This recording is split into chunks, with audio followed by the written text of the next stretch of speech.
exposure. And this is why you need to get the kit. Our winter survival kit. Your body can protect you from these infectious bugs, but it needs a little help building up its immune defenses. And the best offense is a great defense. And that's why you need the kit. It's a perfect strategy for every infectious bug, as well as those non-living, can't-kill viruses. Our winter survival kit is a must for your home or workplace. It contains targeted nutritional components that can get the job done before, during, and after any infectious exposure. So get the kit. For details, call our Health Quest radio hotline at 800-794-1855. That's 800-794-1855. It's Health Quest Radio with me, Dr. David Kolbaba, this Saturday morning at 11. Imagine what your future looks like. Is the picture a little blurry? Hey, it's Sean Thompson here for Alpha Wealth Group. When we look ahead, we're visualizing where we want to be, and for retirement, that can be hard without a written financial plan. Tom Fortino of Alpha Wealth Group can help you bring your retirement picture into focus. For decades, Tom has been crafting customized financial strategies. His goal is to help you protect your savings, grow your wealth, and create an income strategy you cannot outlive. If you're nearing or already in retirement, it's time to get your plan on paper. So bring your readers and let's take a look at it closely. Call Tom at 630-934-1855 and schedule a complimentary retirement consultation. There is no cost, there is no obligation. This is a chance to get a clearer view of your retirement. The number again is 630-934-1855 or visit alphawealthgroup.com. And listen to the Alpha Wealth Hour Saturday mornings right here on AM 560 The Answer. Advisory services through Retirement Wealth Advisors, LLC, and SEC Registered Investment Advisor. Insurance and annuities offered through Alpha Wealth Group, licensed in Illinois. Calling all Patriots. Are you ready for the adventure of a lifetime? Journey with me on the Patriots Alaska cruise in June 2024. We'll dive deep into geopolitical trends and unpack the influences shaping the world today. It's an incredible opportunity to engage with me and other Patriots on an epic 7-day journey. Witness the untouched wilderness of Alaska while discussing America's future. Join us from June 29th to July 6, 2024. Book online, patriotsalaskacruise.com. Portions of the following show may be pre-recorded. Now, from the Signature Bank Studios. This is Chicago's Morning Answer with Dan Proft and Amy Jacobson on AM 560. The Answer.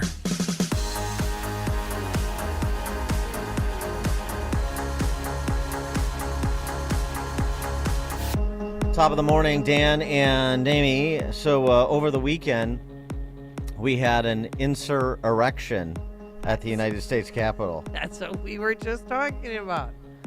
Aiden Macy Zarobsky, Aiden Zarobsky, you choose to use the hyphenated version or not, was a legislative aide to Democrat Socialist Senator from Maryland, another one of the octogenarian club, Ben Cardin. And apparently he had sex in a Senate hearing room because it was videoed. That's how you know. Yeah, and it was released to the Daily Caller and other publications. And I don't know if you saw it. I know Justin and Quinn said the apps, they didn't watch it. But, I mean, I was like, isn't that a sacred place? How dare you? Shouldn't they be arrested for doing that? I mean, because, January 6ers were arrested for going into the Capitol and going into places that were sacred. 312-642-5600, turnkey.pro, answer line 64636. Type in DA, then a quick comment. Young Aiden apparently has a Reddit account under which he goes by Bareback Twink Slut. Bareback Twink Slut, which I think also was Mitt Romney's Twitter handle, wasn't it? Bareback Twink Slut? Bareback Twink Slut. His account says it is, quote, used by my daddies, unquote. Gross. So if he's done this, I mean, he must have done this before, too, don't you think? This is just maybe the first time he got caught? I don't know why everybody's being such a prude. Oh, okay.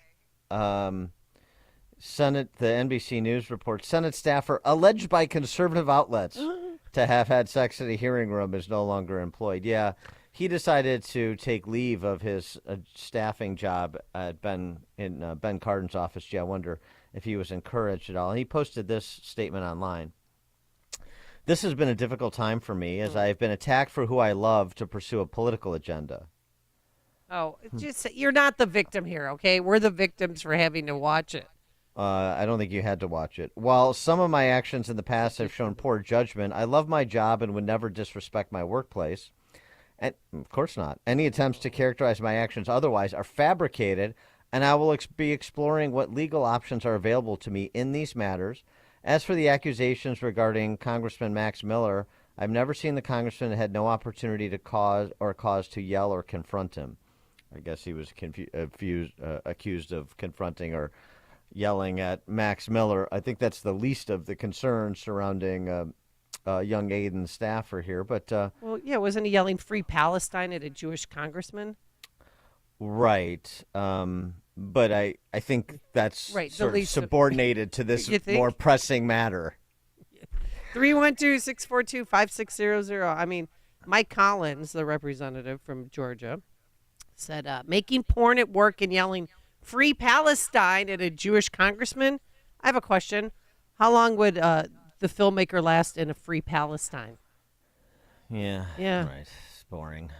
Prosaic response. What the more interesting thing would be if he had said he had uttered "Free Palestine" while he was making the video to give it a little bit of a political angle.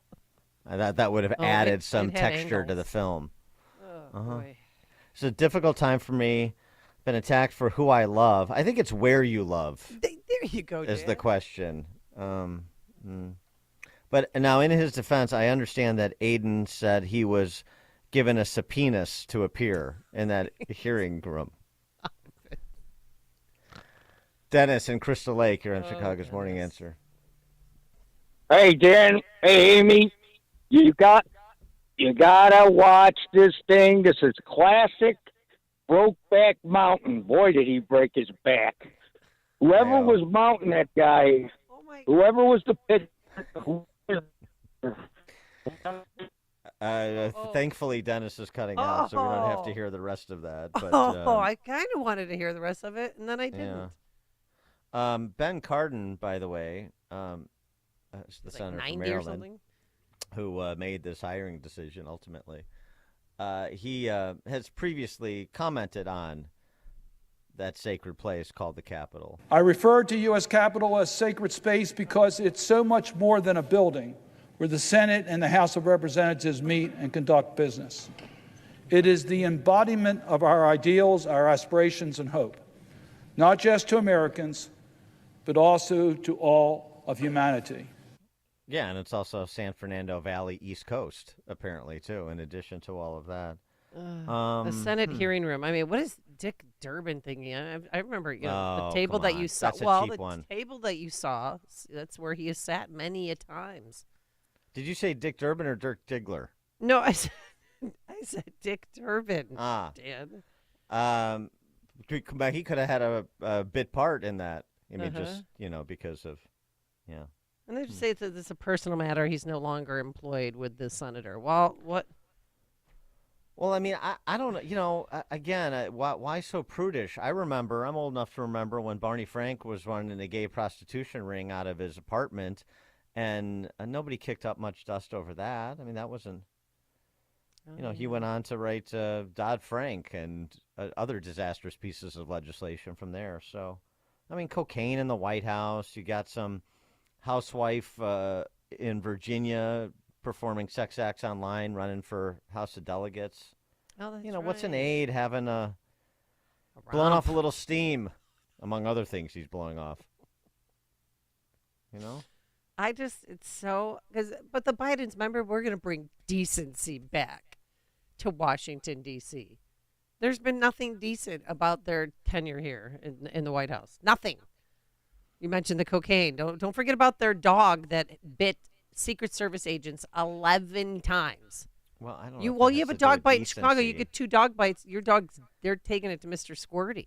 I think you're thinking about the wrong Biden family member. I would focus on Hunter if the question is disputing the contention of decency. No, I reserve my right to judge the Bidens on what they're doing to their granddaughter, which is despicable, and still not acknowledging her.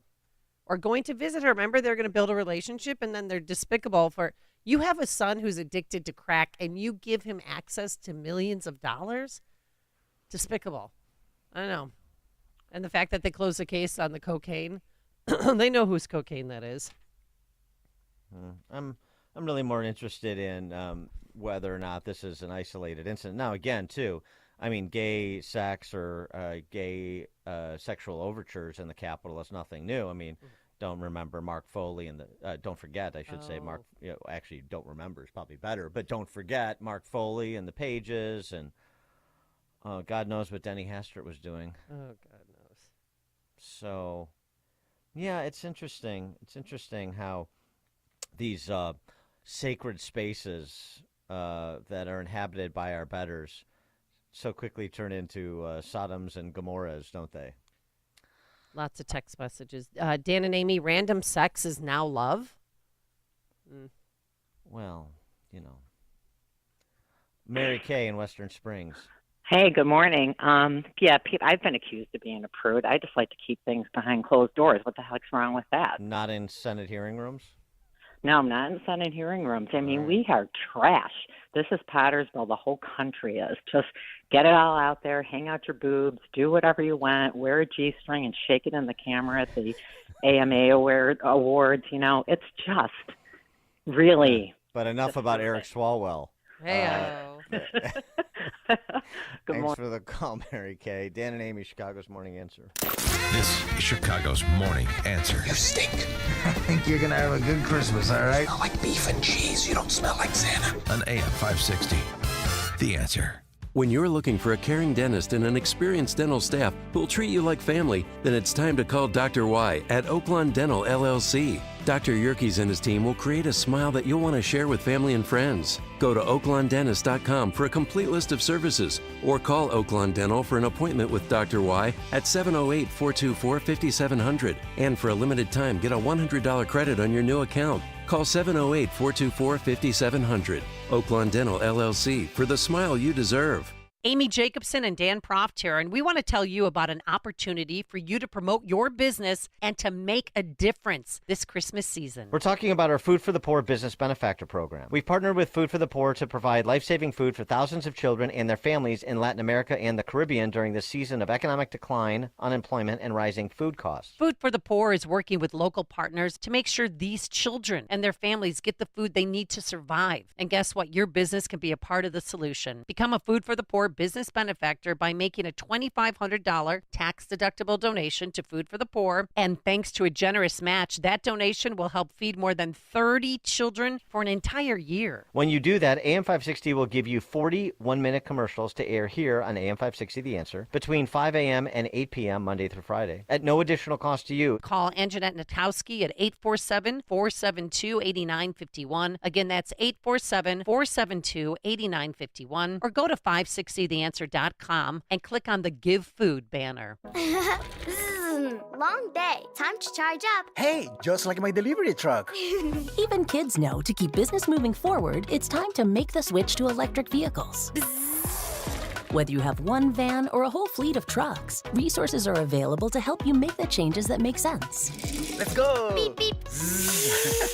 Go to ComEd.com/clean to learn more about how going electric connects us to a better way of doing business and a better future for generations to come. AM 560. The Answer. I've got an idea. Okay. This young Aiden has inspired me. Oh, no. Let's turn gay sex into lemonade here a little bit, okay? Okay. Please show me how. The Senate should rent hearing rooms by the hour to pay down the debt. Oh. Great Right. Christmas photo opportunity. Yeah. Why did I don't need to see a gay guy. I'm naked. Yeah. All right, anywho. Coming up on Chicago. Do you think real quick, could he get arrested for doing that, though? I believe, performing a sex act in a Senate hearing room would be some sort of disturbance of the peace, would warrant a disturbance of the peace charge and, public indecency charge and all sorts of. But I mean, again, hey, look, we're still trying to get over the Jamal Bauman fire alarm incident. So there's only so much we can handle. I tweeted out, you better get out the Clorox wipes. Hey-o. All right, coming up on Chicago's Morning Answer. At 5:38, say their names. Say their names, the names of crime victims, 5:38. But now let's head into the newsroom. Here is Mike Scott. Snow's on the way. Right now, 34 degrees at 5:32, and calls for a ceasefire are growing within Israel's own borders as its war with Hamas terrorists progresses.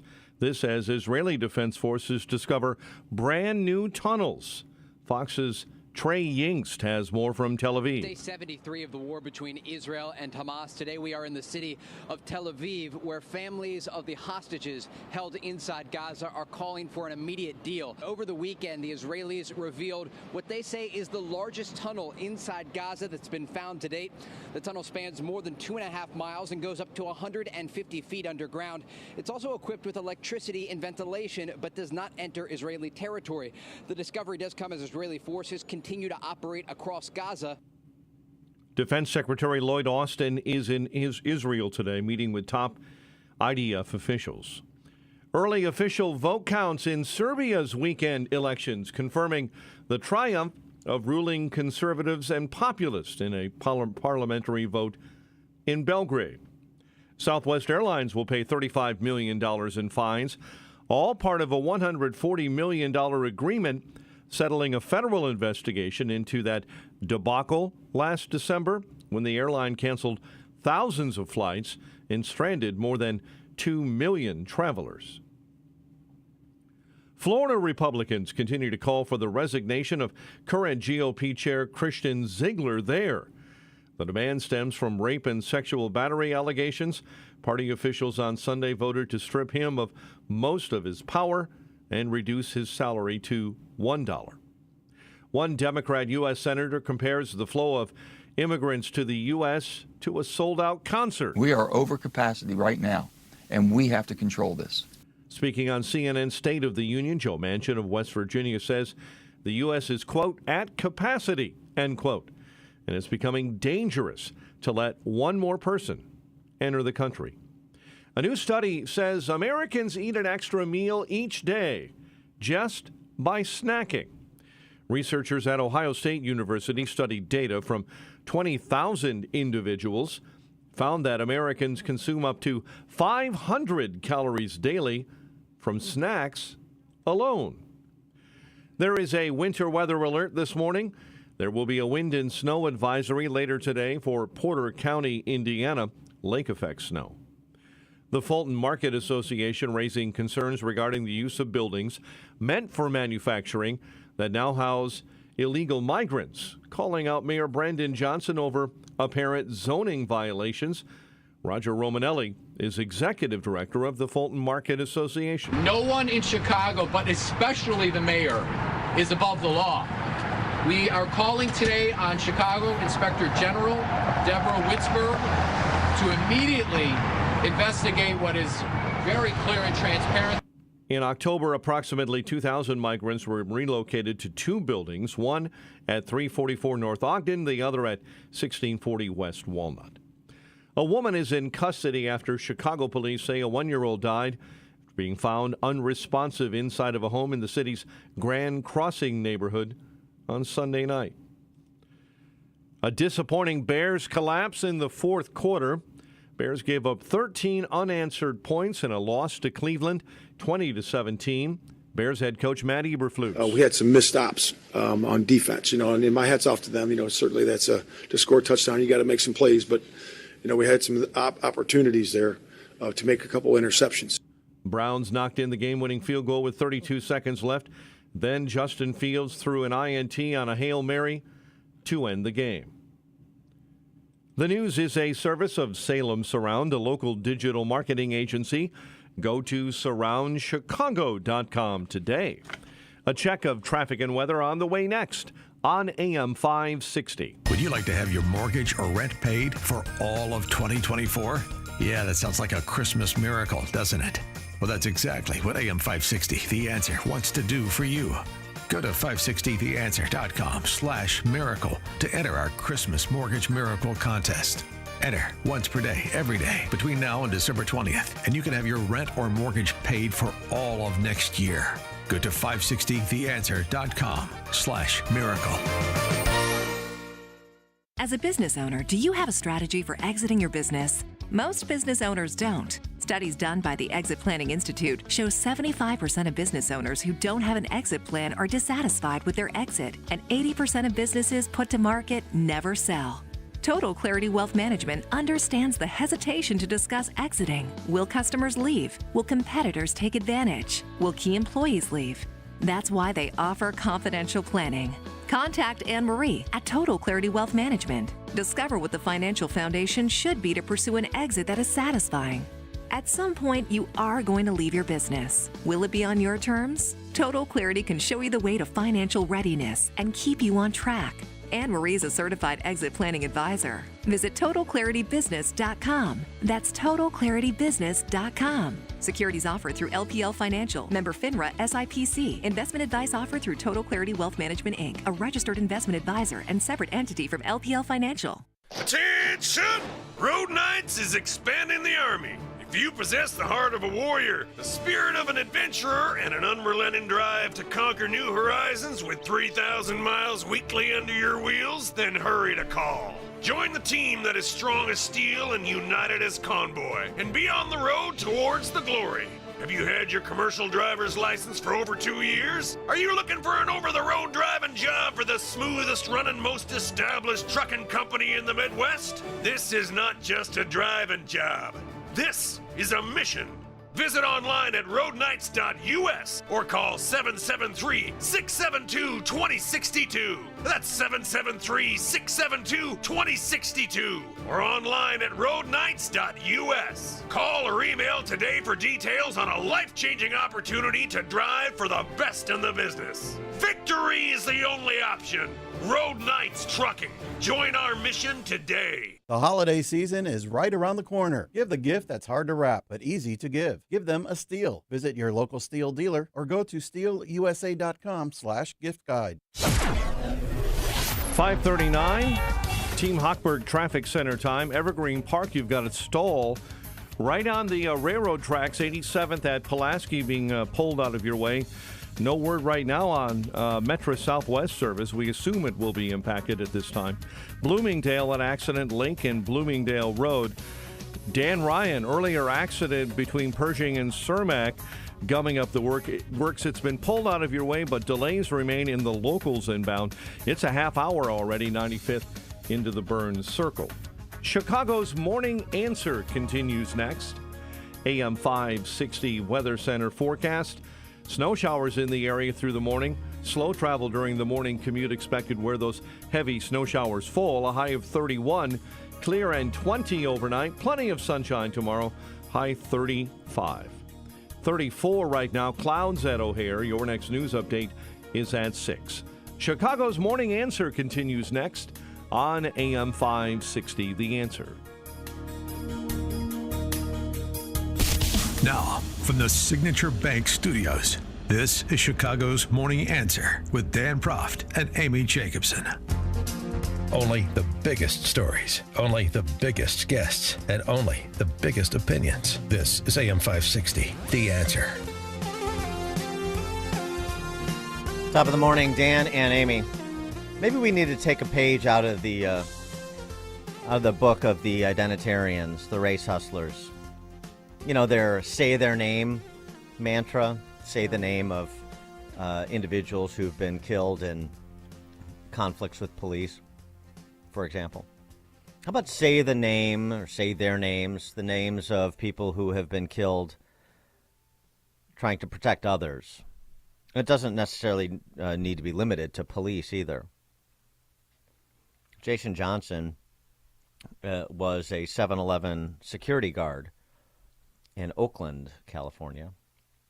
Here's his story. Emotional and gut-wrenching scene in front of 7-Eleven. A young woman devastated over the killing of her father. My mom's dead too. She goes by the name Snow and says the security guard was 59-year-old James Johnson.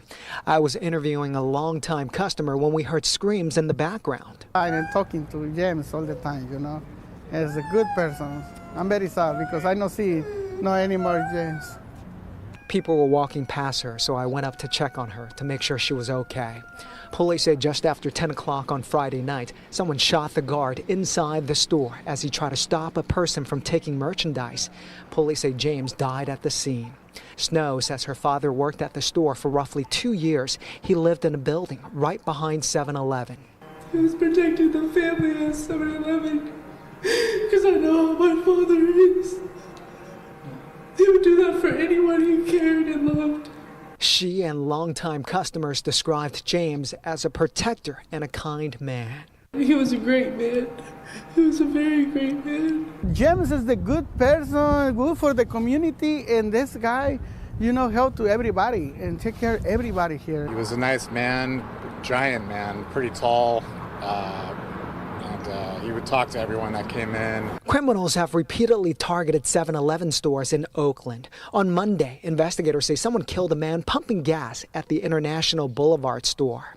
2 weekends ago, witnesses say 8 gunmen robbed a cigarette delivery driver and a security guard in front of the Grand Avenue 7-Eleven.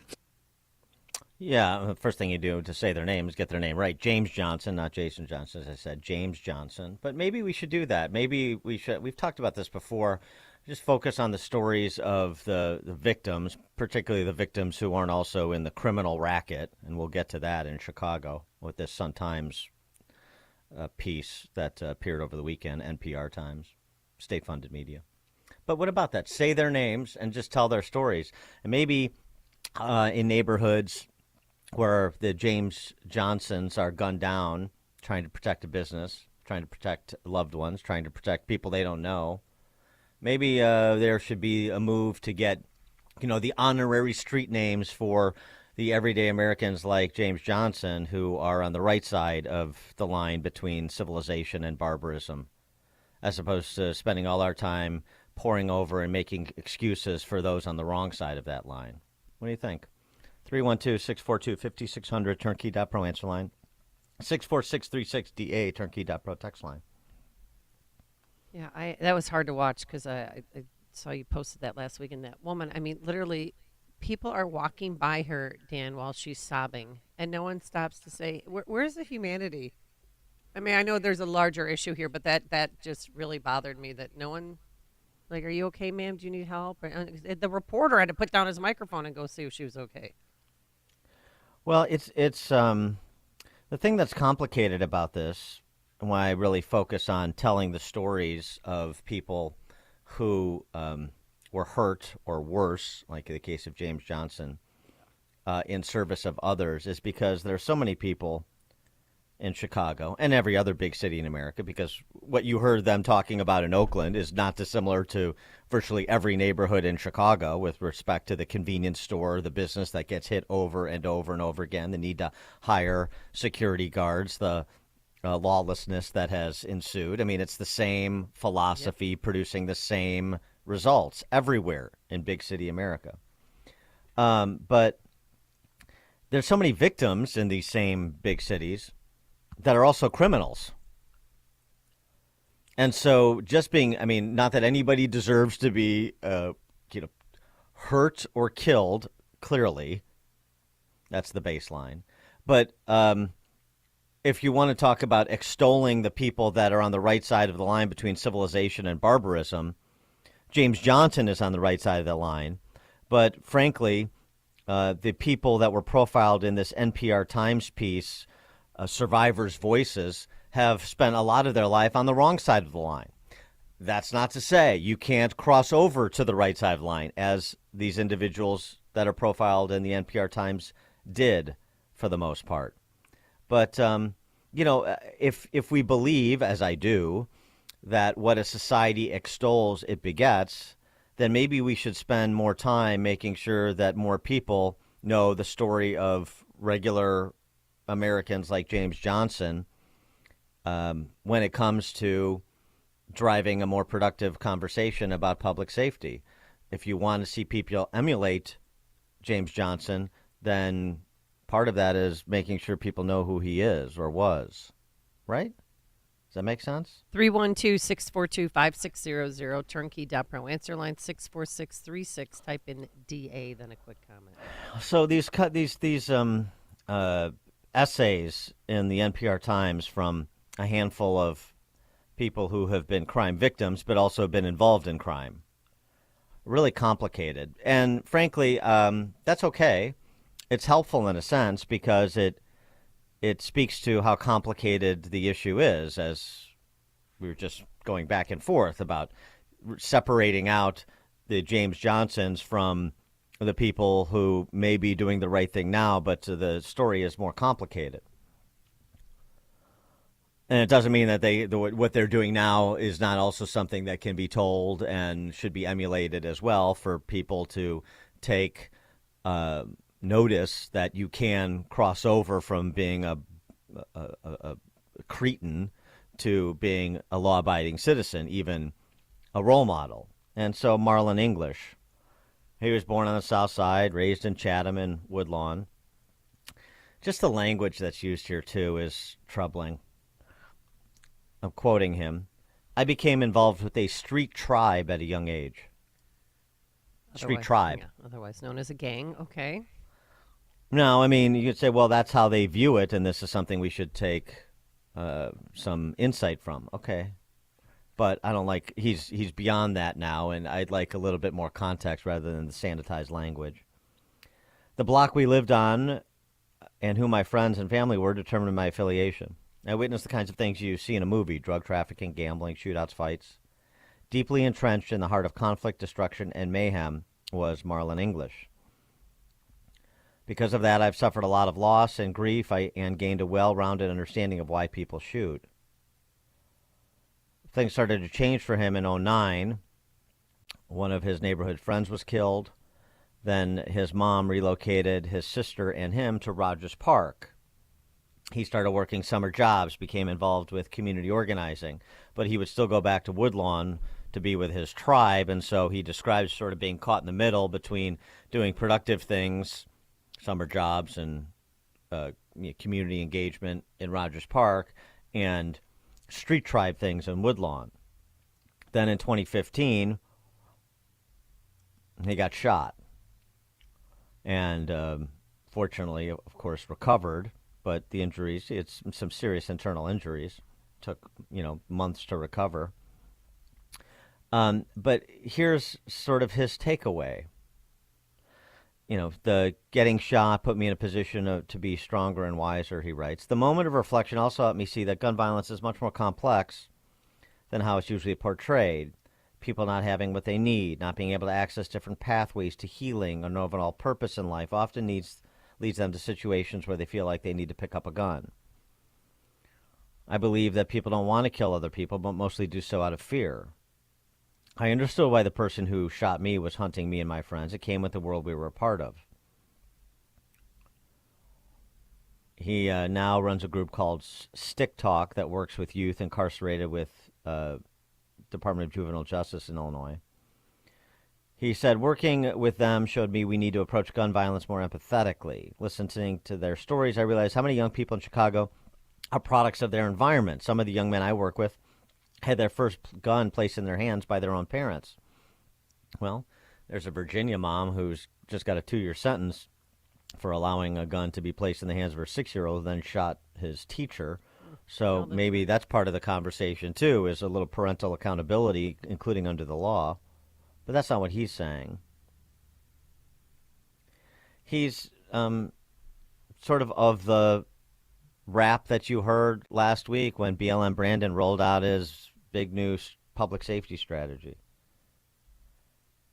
I don't want the guys who shot me to go to prison because I know prisons are just a cage meant to punish people, not rehabilitate them, writes English. I often ask people to think about, what if someone you loved made a mistake? Would you want society to handle them with care and grace or with punishment and violence? Would you want them to have the chance at rehabilitation or be thrown away forever? Well, what to Marlon's question?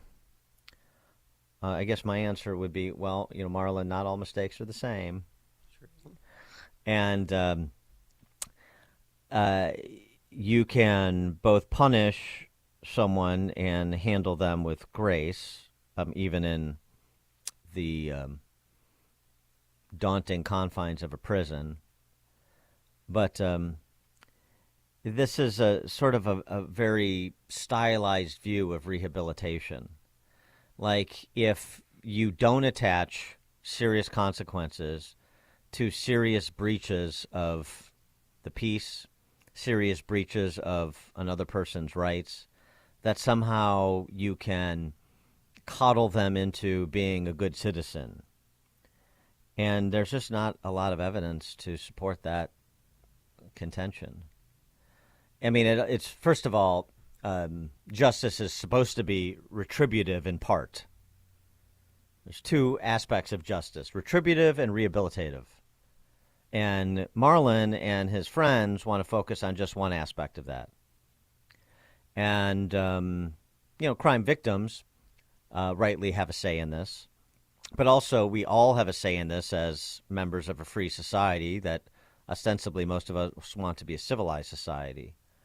So we can talk about the gang culture in Chicago generally and in particular neighborhoods specifically. But this whole sort of generic appeal to care and grace and empathy really misses the mark. But it's important to hear from somebody like Marlon English and some of these other crime victims because it makes you aware of just how difficult the public safety problem is in Chicago and how angry people should be about how it's being simplified by politicians and present, just as politicians over the last 50 years. You have crime victims, repeat crime victims, who take the same sort of coddling of criminals, no consequences approach. You just get into a chat circle and do 3 sessions a week, and then that's the best way to keep them on the straight and narrow. And by the way, they get to walk away without serious consequences for serious crimes.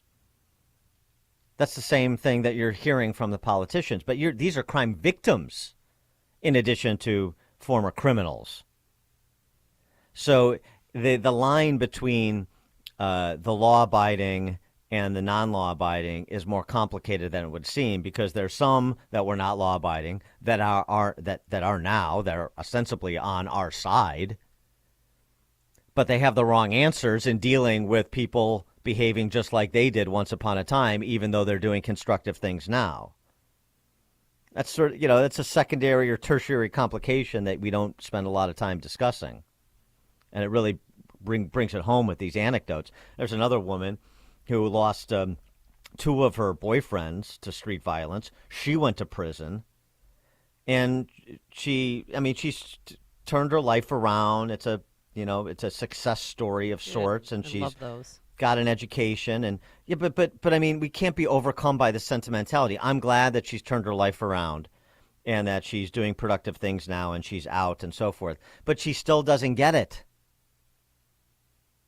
So as positive as these turnaround stories are, when those who turned around and are now engaged in the sort of community activism, the working with youth sort of thing, the violence interrupting thing, and they're parroting the lines that you hear from politicians like Fox or BLM Brandon, how much progress do you expect we're really going to make? Marty in Naperville. Good morning. Again, we're the victim. Everybody's a victim. Burning chicken is a mistake. Shooting somebody is not a mistake.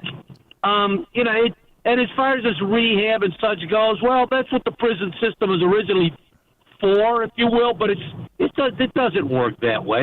And how many repeat offenders are there that come out?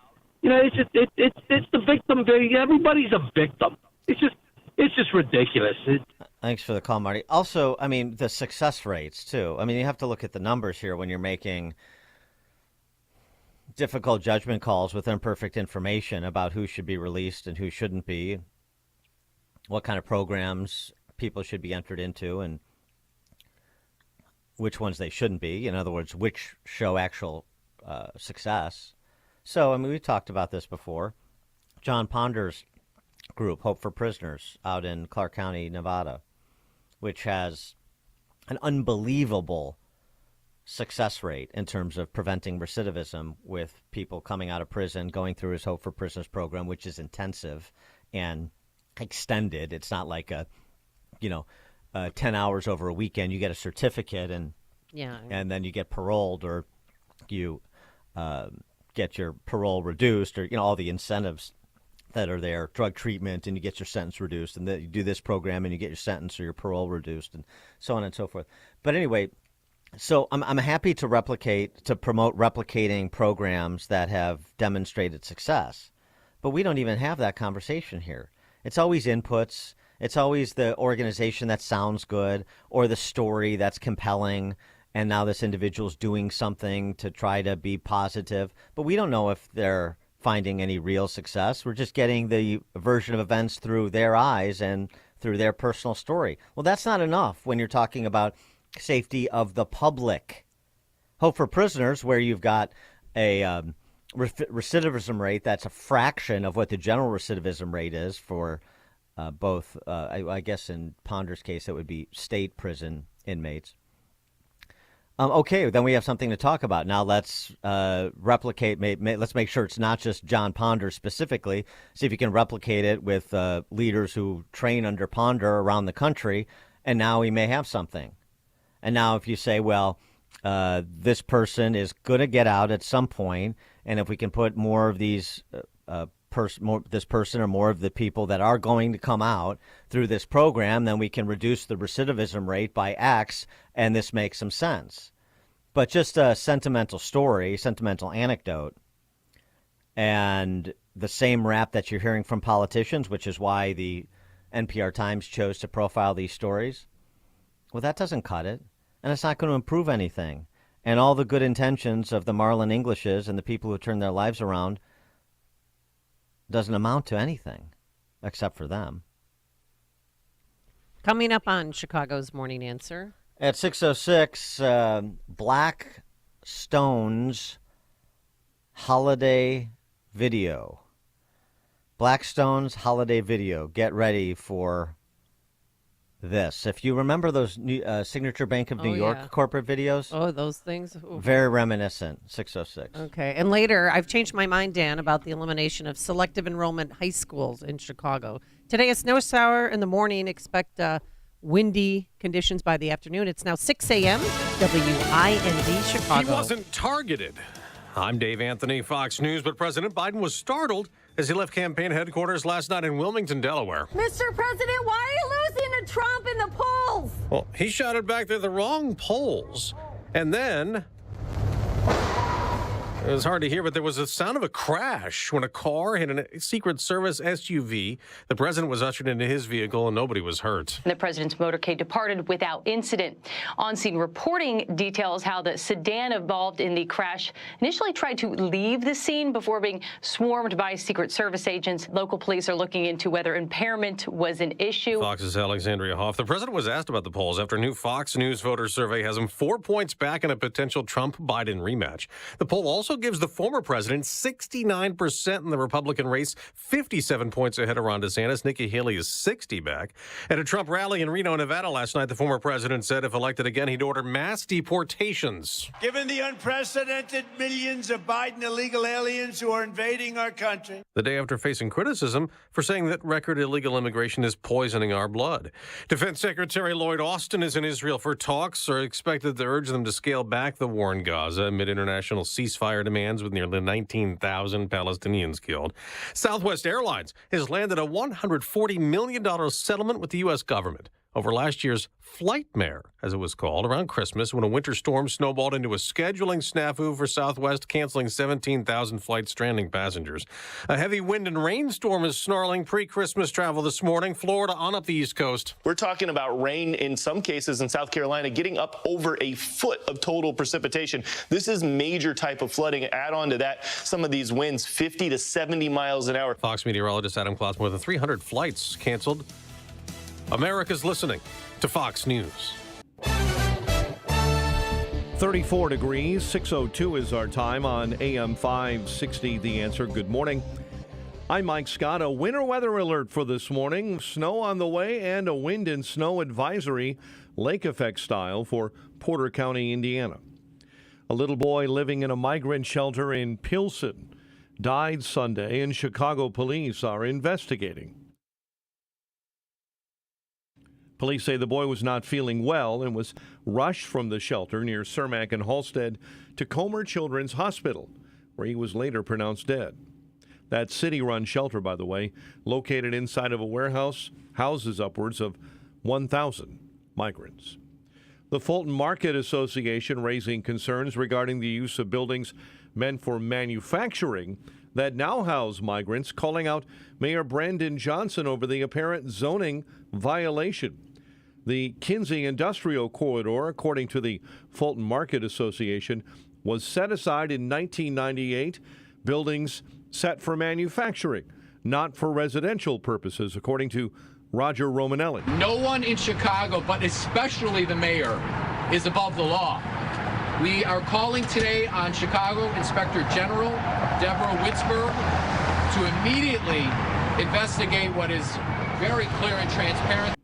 In October, approximately 2,000 were relocated to two buildings, one at 344 North Ogden, the other at 1640 West Walnut. A woman is in custody this morning after Chicago police say a 1-year-old died after being found unresponsive inside of a home in the city's Grand Crossing neighborhood on Sunday night. And the Cook County ME's office releasing new details about a 15-year-old boy found dead in a burning vehicle on Chicago's South Side. You may recall that teen was discovered in the trunk of a burning car early Friday.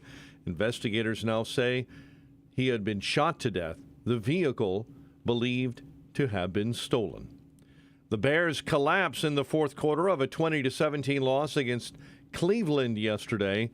They had a chance. Justin Fields throwing an interception on a Hail Mary in the final seconds of the game. Put some air on it to, maybe get a tip, or, DBs aren't the best at tracking balls. So, the biggest thing is just give my guys a chance, and, we almost came out with a catch. So, that's all you can really do. And he did. The 5-9 Bears, though, begin preparations to host Arizona on Christmas Eve. The news is a service of the Fireplace and Chimney Authority, Chicagoland's largest and most respected fireplace and chimney company. Call to schedule your appointment today, 630-279-8500, or online, fireplaceandchimneyauthority.com. A check of traffic and weather on the way next on AM 560. Would you like to have your mortgage or rent paid for all of 2024? Yeah, that sounds like a Christmas miracle, doesn't it? Well, that's exactly what AM 560, The Answer, wants to do for you. Go to 560theanswer.com/miracle to enter our Christmas Mortgage Miracle Contest. Enter once per day, every day, between now and December 20th, and you can have your rent or mortgage paid for all of next year. Go to 560theanswer.com/miracle. Amy Jacobson and Dan Proft here, and we want to tell you about an opportunity for you to promote your business and to make a difference this Christmas season. We're talking about our Food for the Poor Business Benefactor program. We've partnered with Food for the Poor to provide life-saving food for thousands of children and their families in Latin America and the Caribbean during this season of economic decline, unemployment, and rising food costs. Food for the Poor is working with local partners to make sure these children and their families get the food they need to survive. And guess what? Your business can be a part of the solution. Become a Food for the Poor business benefactor by making a $2,500 tax-deductible donation to Food for the Poor. And thanks to a generous match, that donation will help feed more than 30 children for an entire year. When you do that, AM 560 will give you 40 one-minute commercials to air here on AM 560 The Answer between 5 a.m. and 8 p.m. Monday through Friday at no additional cost to you. Call Anjanette Natowski at 847-472-8951. Again, that's 847-472-8951. Or go to 560theanswer.com and click on the Give Food banner. Everybody needs an edge. The other guy is working on his edge right now, whether you have one or not. Testosterone levels are at an all-time low historically, and individual T levels in men decline 1% every year with age. There's a new champion of natural testosterone boosters, and it's called Choq. CHOQ. 100% natural herbal extracts with game-changing effects on your energy, mood, and focus. Choq Daily's main ingredient has been clinically studied to boost testosterone 20% in 90 days. Supercharge your masculinity with higher T and a massive boost of energy by taking Choq's Male Vitality Stack every day. Take the 90-day Choq Challenge and reap the benefits of the reigning champion of natural men's health with Choq's Male Vitality Stack. For a very limited time only, Choq, CHOQ, is giving our listeners a 30% discount with promo code USA. That's CHOQ.com, code USA, for 30% off while supplies last. Hi, everybody. I'm Kathy Lee Gifford, and I've been around a long time. Every one of us, as we age, realizes that things are changing in our bodies, in the world around us. Lots of times I don't like what's happening, so what can I do about it? Well, the one thing we can do is pray, right? The other thing we can do is take better care of ourselves. I do that by taking Balance of Nature because I'm not really good at nutrition. I'm too busy, I'm on the run, and I don't eat enough vegetables, and I certainly don't eat enough fruit. And when I take Balance of Nature, I can feel good that I've done something for myself that I can actually control. So take control. Get Balance of Nature. Celebrate Christmas with us. Go to balanceofnature.com and sign up as a new preferred customer to get 35% off your first order, plus a free fiber and spice supplement. Go to balanceofnature.com or call 1-800-246-8751 and get this exclusive holiday offer by using discount code KLG. 6:08. Let's get an update on the roads. Team Hochberg Traffic Center time. Bloomingdale, an accident. Lake and Medina. Berwyn, an accident. 38th and Harlem. Fox Lake, an accident. Route 134 east of 12. Traveling this morning on the Dan Ryan, you've got stop-and-go traffic already inbound between 51st and Roosevelt. 19 minutes in, 95th into the Burns Circle interchange. Delays stacking up through the avenues already on the inbound Ike. 30 minutes from 390 into the old post office. Chicago's Morning Answer with Dan and Amy continues next. AM 560 Weather Center forecast with Steve Williams. A snow shower this morning could cause a slower commute. Otherwise, clouds and breezy, high 31. Clear tonight, low 20. Sunny tomorrow, the high 35. Clouds, then a brightening sky Wednesday, the high Wednesday 44. I'm Steve Williams on AM 560, The Answer. 34 at O'Hare, 35 Midway, 32 Aurora, 35 along Chicago's Great Lakefront. And your next news update, 6:30. Chicago's Morning Answer continues next on AM 560, The Answer. Now, from the Signature Bank Studios, this is Chicago's Morning Answer Merry Christmas. on AM 560. Ho, ho, ho. The Answer. Top of the morning, Dan and Amy. I have a serious question, particularly for all of our listeners who work in bigger corporate environments. What does a holiday corporate video say about the culture there? What is the doing a song, or again, Signature Bank of New York? We've the videos that they produced, sketch comedy and parody songs that all came out after the bank collapsed, had to be taken over by federal regulators. The time and the money that goes into that, I mean, it speaks to having a lot of time and money, I guess, so maybe successful like Blackstone, which we'll get to.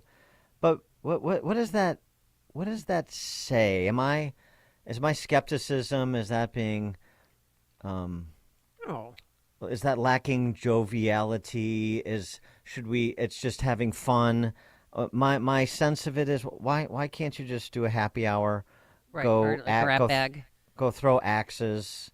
Well, it says to me that you're right, that they have way too much time on their hands, but also that they're selfish. Like, look at me, that attitude of look, the Jim in accounting, he knows how to tap dance. Oh, let's turn that into parody or try our hand at comedy. I mean, it's so self-serving to me, but if anybody saw these videos, Why would you ever trust these guys to handle your money after watching these? Well, I mean, for Blackstone, because you know their track record. If you've had your money with them, that's probably one reason. Well, I haven't seen the Blackstone. I just saw the Signature Bank of New York's. Their 3 months. Remember they were tarred and feathered. They looked like chickens and things like that. It was so goofy. Has anybody ever participated in this? Did this stuff just start happening with the popularity of The Office? I mean, the television show.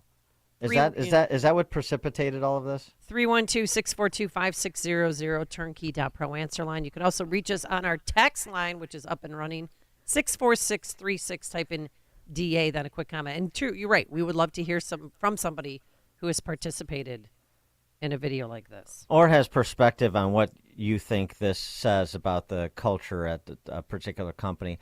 So Blackstone was founded about 40 years ago by Stephen Schwarzman and Pete Peterson.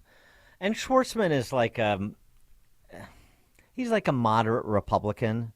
Actually, he was a supporter of Trump's for a while and so forth. So this isn't so political, really. It's more cultural in terms of thinking about it and trying to come to a view upon it.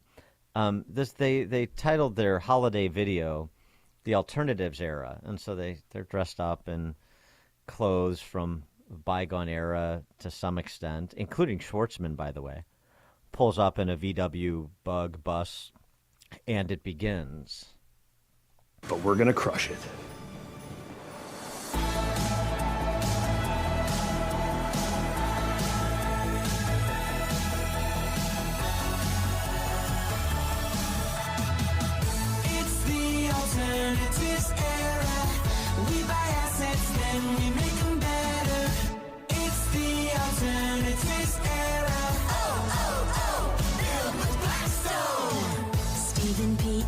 Founded this place. Our founders in '85 with 400K. Oh, yeah. They had a dream of quick ascent. Now $1 trillion under management. We look for market mega trends, best in life sciences. Get ahead of AI, always know what to buy. Look at our brands, you can tell. Our superpower is our scale. Great returns for institutions and private wealth solutions. Stay calm, stay positive, never give up. Never give up. We don't give up. Helping build wealth and security, a name you can trust. Not to be confused with BlackRock. It's the alternatives era. We buy assets, then we make them better. It's the alternatives era. Build with Blackstone. We lead in private equity. It's true. Real estate and secondaries. It's the alternatives era. Build with Blackstone. This tour rolls on.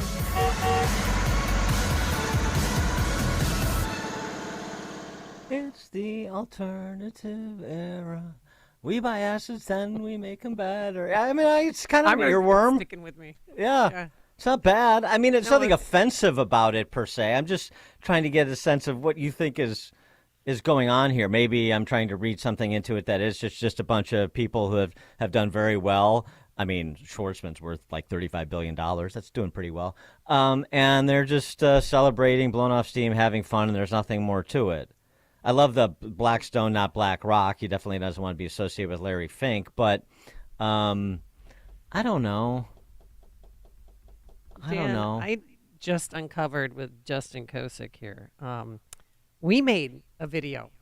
Do you remember? And I say we because you were in it too back in 2018. I was not. We made yes, you were. We were in a holiday video. Not willingly. No, there was no weapon to your head to participate in this. Did I have to? Was there a waiver? Do I have? I hope the statute hasn't run. I may still have a claim. It's on YouTube. I'm going to tweet it out. Oh yeah, you're in it. What is it? What is it? We're singing. Do you have it, Justin? Oh, was that? That was like we're importing it, right? We're importing it into the. But that was a clip from like somebody put together like a compendium of clips, and one of them was like a clip of us doing karaoke on a trip or something. Here it is.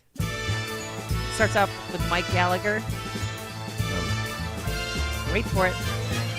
It's the most wonderful Mr. Broadway. time of the year. Oh, boy. Ding dong. With the kids jingle belling and everyone telling you be of good cheer. It's the most wonderful time of the year. But there's cutaway. All right, I'll stop it. But there's cutaways.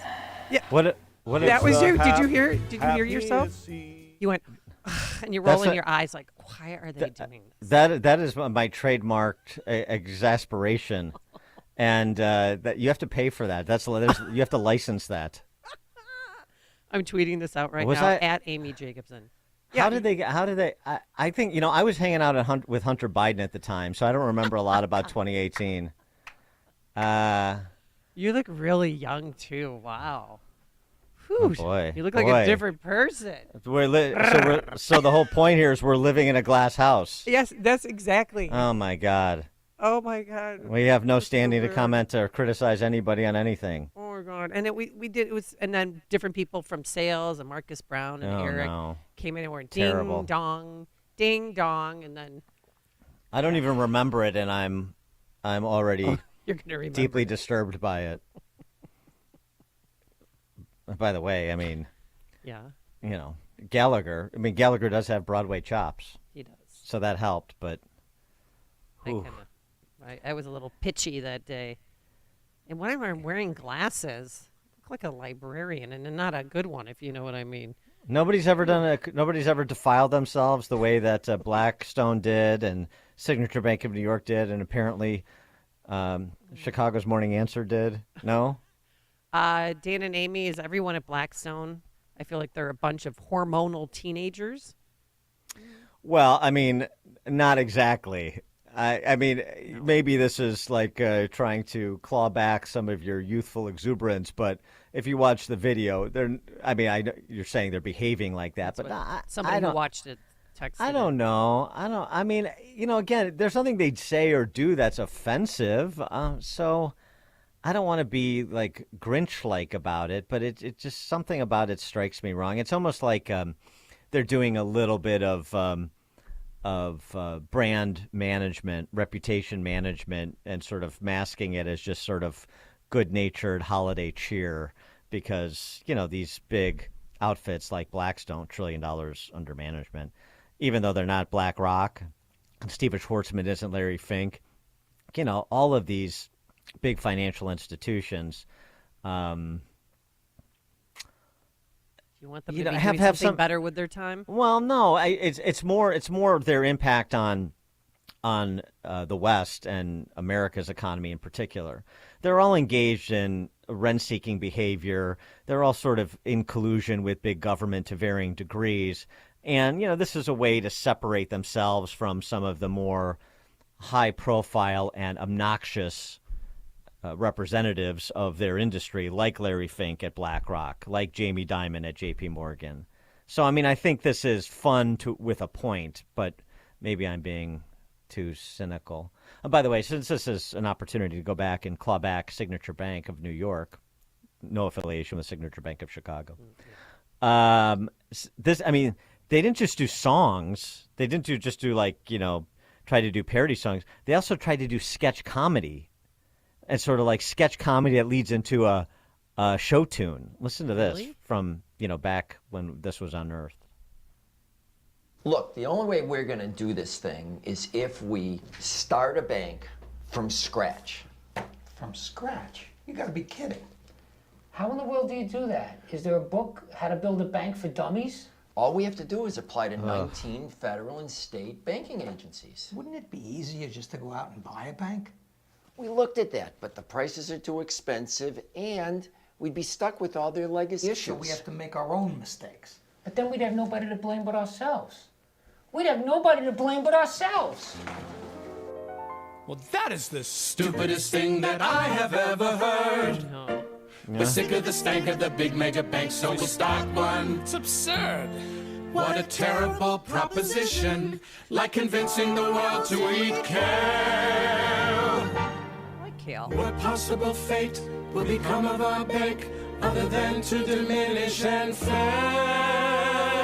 I happen to know for a fact that won't happen. Seriously? Why not? Because We'll start Signature, yeah, Signature. Our bank is beneficial as a signature.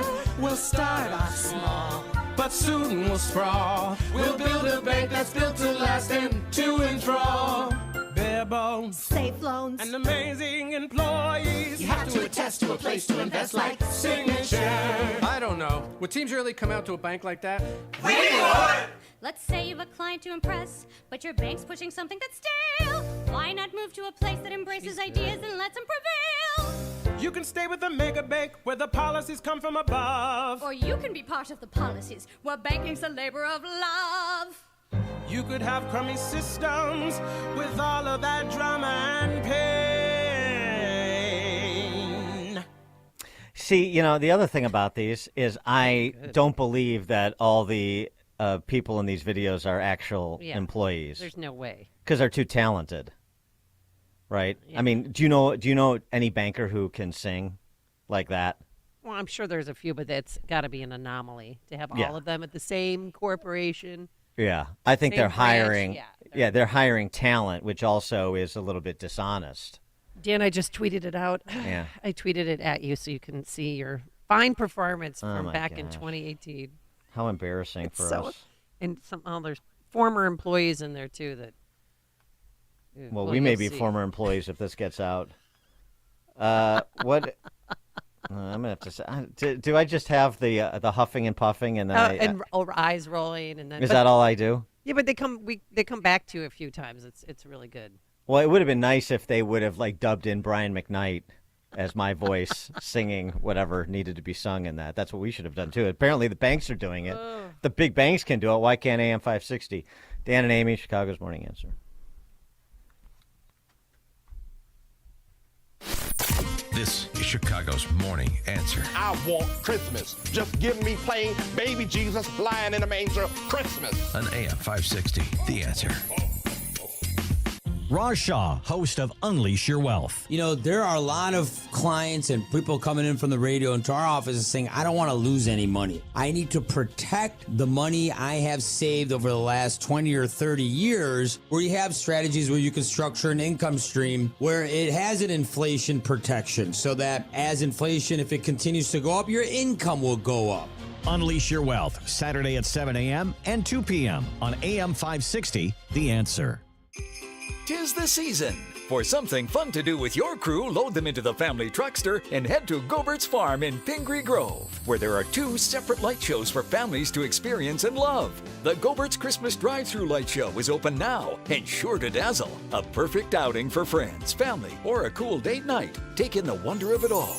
Watch the lights blink and dance to choreographed music while you drive through the path. Dancing penguins, falling snowflakes, reindeer running through the field, a tunnel of lights, and more kick off your perfect Christmas adventure. The Larson Christmas Light Show you know and love from Campton Hills is on the Gobert's Farm. Enjoy 30 minutes of spectacular lights, special effects, and surprise character appearances. Enjoy both Christmas light shows in one night. Pricing for both shows is per vehicle, and online tickets are required. All forms of transportation are welcome, including limos and party buses. Tickets, pricing, and hours are online at Goberts.com. Enjoy the holidays at Gobert's Farm in Pingree Grove, Illinois.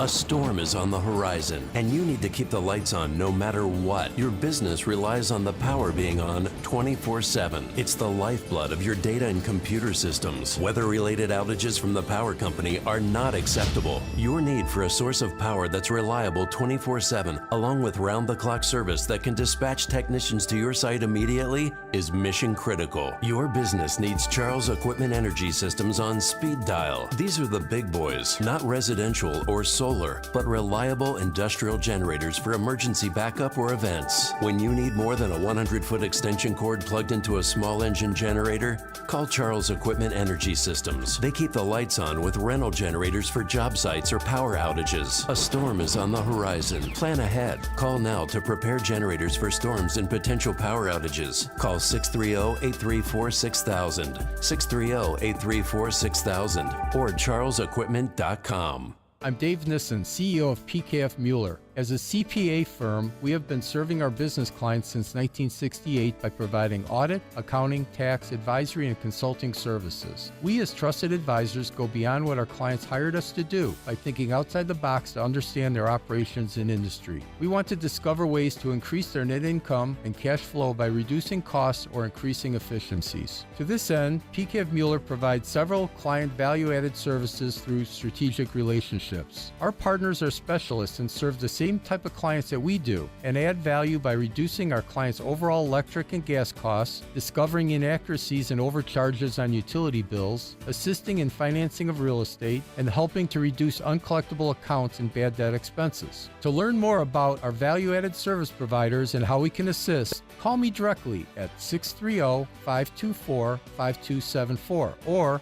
dnissen@pkfmueller.com.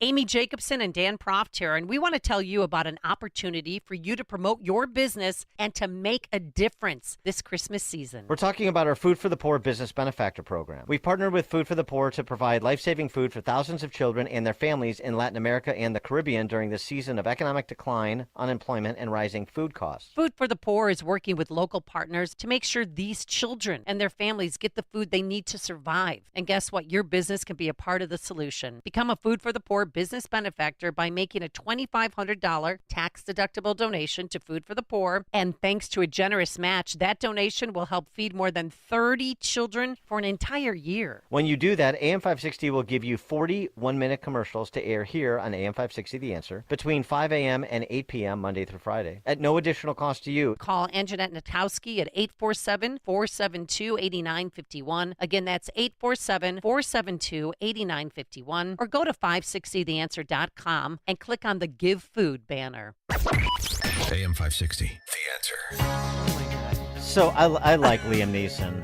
Liam Neeson he's a really good actor. I know he's just out with another sort of iteration of Taken called Retribution. It's like the 15th different version of Taken he's made in a row. But I mean, you know, he did Schindler's List too. Let's not forget. And the original Taken was very good. Another action movie of Liam Neeson's that's very good if you haven't seen it is The Gray. If you ever see The Gray, you see that over the holidays. Okay. But this is good. Now this is the difference between us amateurs, like Signature Bank or Blackstone or AM 560, and professional like Liam Neeson. This is this is so good. So because it's so self-effacing. Liam Neeson auditioning to be Santa. Okay. I want to hear it. Whenever you're ready.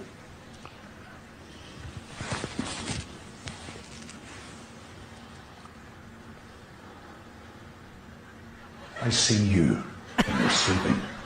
I know when you're awake. Okay, that's good. Let's try it again, maybe a little more jolly. Pick Santa.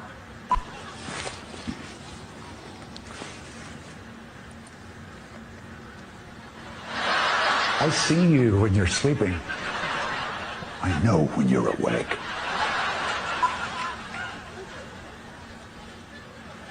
I watch you when you're sleeping. Oh yeah. I know when you're awake. I know. I'm making a list and checking it twice. I'm going to find out who's naughty or nice. Okay, I think maybe that's a little too intimidating. Yeah, but if you don't mind me saying, I think it's right. You know, do you understand what Santa's saying here? He's making a list. Naughty, nice. He's detailed. He's single-minded. He's an eye in the sky bringing swift judgment. Okay, but he's also bringing toys to children.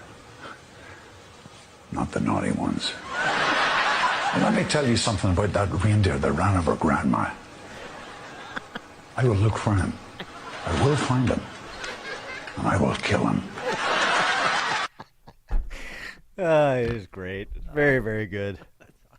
All right, coming up on Chicago's Morning Answer. At 6:36, I guess we're going to revisit the selective enrollment schools that are being defenestrated effectively, 6:36. And how Brandon Johnson predicted this years ago. But now let's head into the newsroom. Always on the nice list, here's Mike Scott. 6:31, snow on the way, 34 degrees.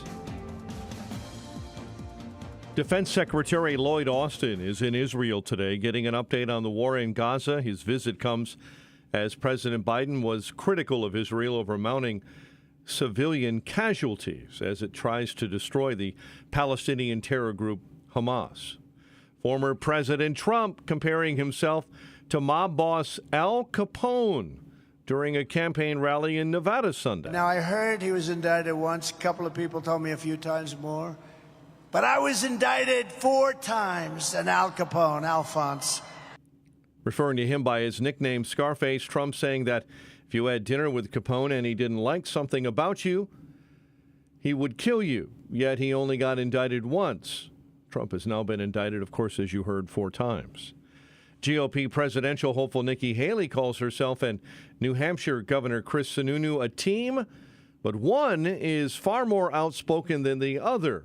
We loved the idea that he was going to drain the swamp. That was an amazing opportunity. Didn't even try. I mean, literally didn't even try.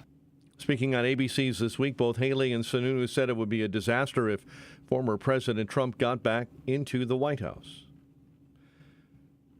Florida Republicans continue to call for the resignation of current GOP Chair Christian Ziegler. The demand stems from rape and sexual battery allegations. Party officials on Sunday held a meeting during which they voted to strip him of nearly all of his power and reduce his salary to $1. There's a winter weather alert for this morning and a wind and snow advisory upcoming for Porter County in northwest Indiana due to lake effect snow. A little boy living in a migrant shelter in Pilsen has died. Chicago police are investigating. Police Sunday said the boy was not feeling well and was rushed from the shelter to Colmer Children's Hospital, where he later died. Police tell us a 1-year-old boy was found just before 7:30 p.m. last night in the 7400 block of South Eberhart Avenue with visible bruising discovered. The child was transported to Colmer Children's Hospital, later pronounced dead. Charges are pending against a 26-year-old woman. Chicago sports. Bears gave up 13 unanswered in the fourth quarter in a 2017 loss to Cleveland yesterday. The Bulls got bested over the weekend by Jimmy Butler in Miami, 118-116. Bulls visit the 76ers later on tonight. North Central College football denied a second straight NCAA Division III national crown Friday night. Cardinals nipped 38-37 in the final minute by the State University of New York Cortland Red Dragons in Stag Bowl 50 at Salem Stadium in Virginia. The news is a service of Mattress Firm, and we will have a check of traffic and weather on the way next on AM 560. Would you like to have your mortgage or rent paid for all of 2024? Yeah, that sounds like a Christmas miracle, doesn't it? Well, that's exactly what AM 560, The Answer, wants to do for you.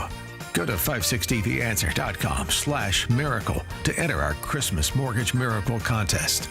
Enter once per day, every day, between now and December 20th, and you can have your rent or mortgage paid for all of next year. Go to 560theanswer.com/miracle. If you're self-employed and purchase your own health insurance, I have some great news. From now until January 15th, the health insurance exchanges are open again. And even if you've never qualified for a health insurance subsidy before, you most likely will now. The American Rescue Plan expanded subsidy eligibility to millions of Americans who have never qualified before, even to those with high income levels. And this year, you can purchase a multi-state PPO policy, which includes access to Northwestern Medical Group, as well as other teaching hospitals around the nation. Employers who provide small group coverage also have new options, and so do seniors looking for Medicare supplement coverage. Call me. I can help. If you're tired of calling a bureaucrat at an 800 number to help you navigate Obamacare, then you need a local expert on your side. C. Stephen Tucker from healthinsurancementors.com is someone I know and trust. He's a 25-year licensed broker who's been educating our listeners for more than 10 years. Steve, how can our listeners get in touch with you? Thanks, Dan. They can visit healthinsurancementors.com or call me directly at 630-674-1551.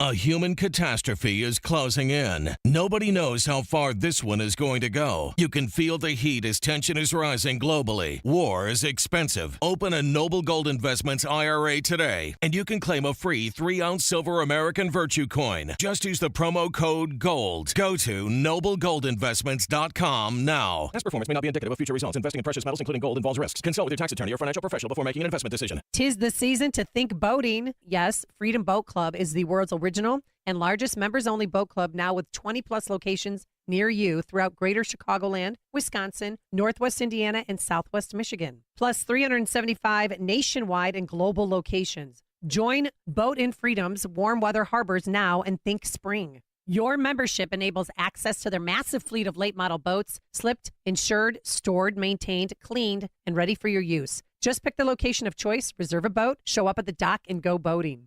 Membership includes training to enhance boating skills and comfort level at the helm.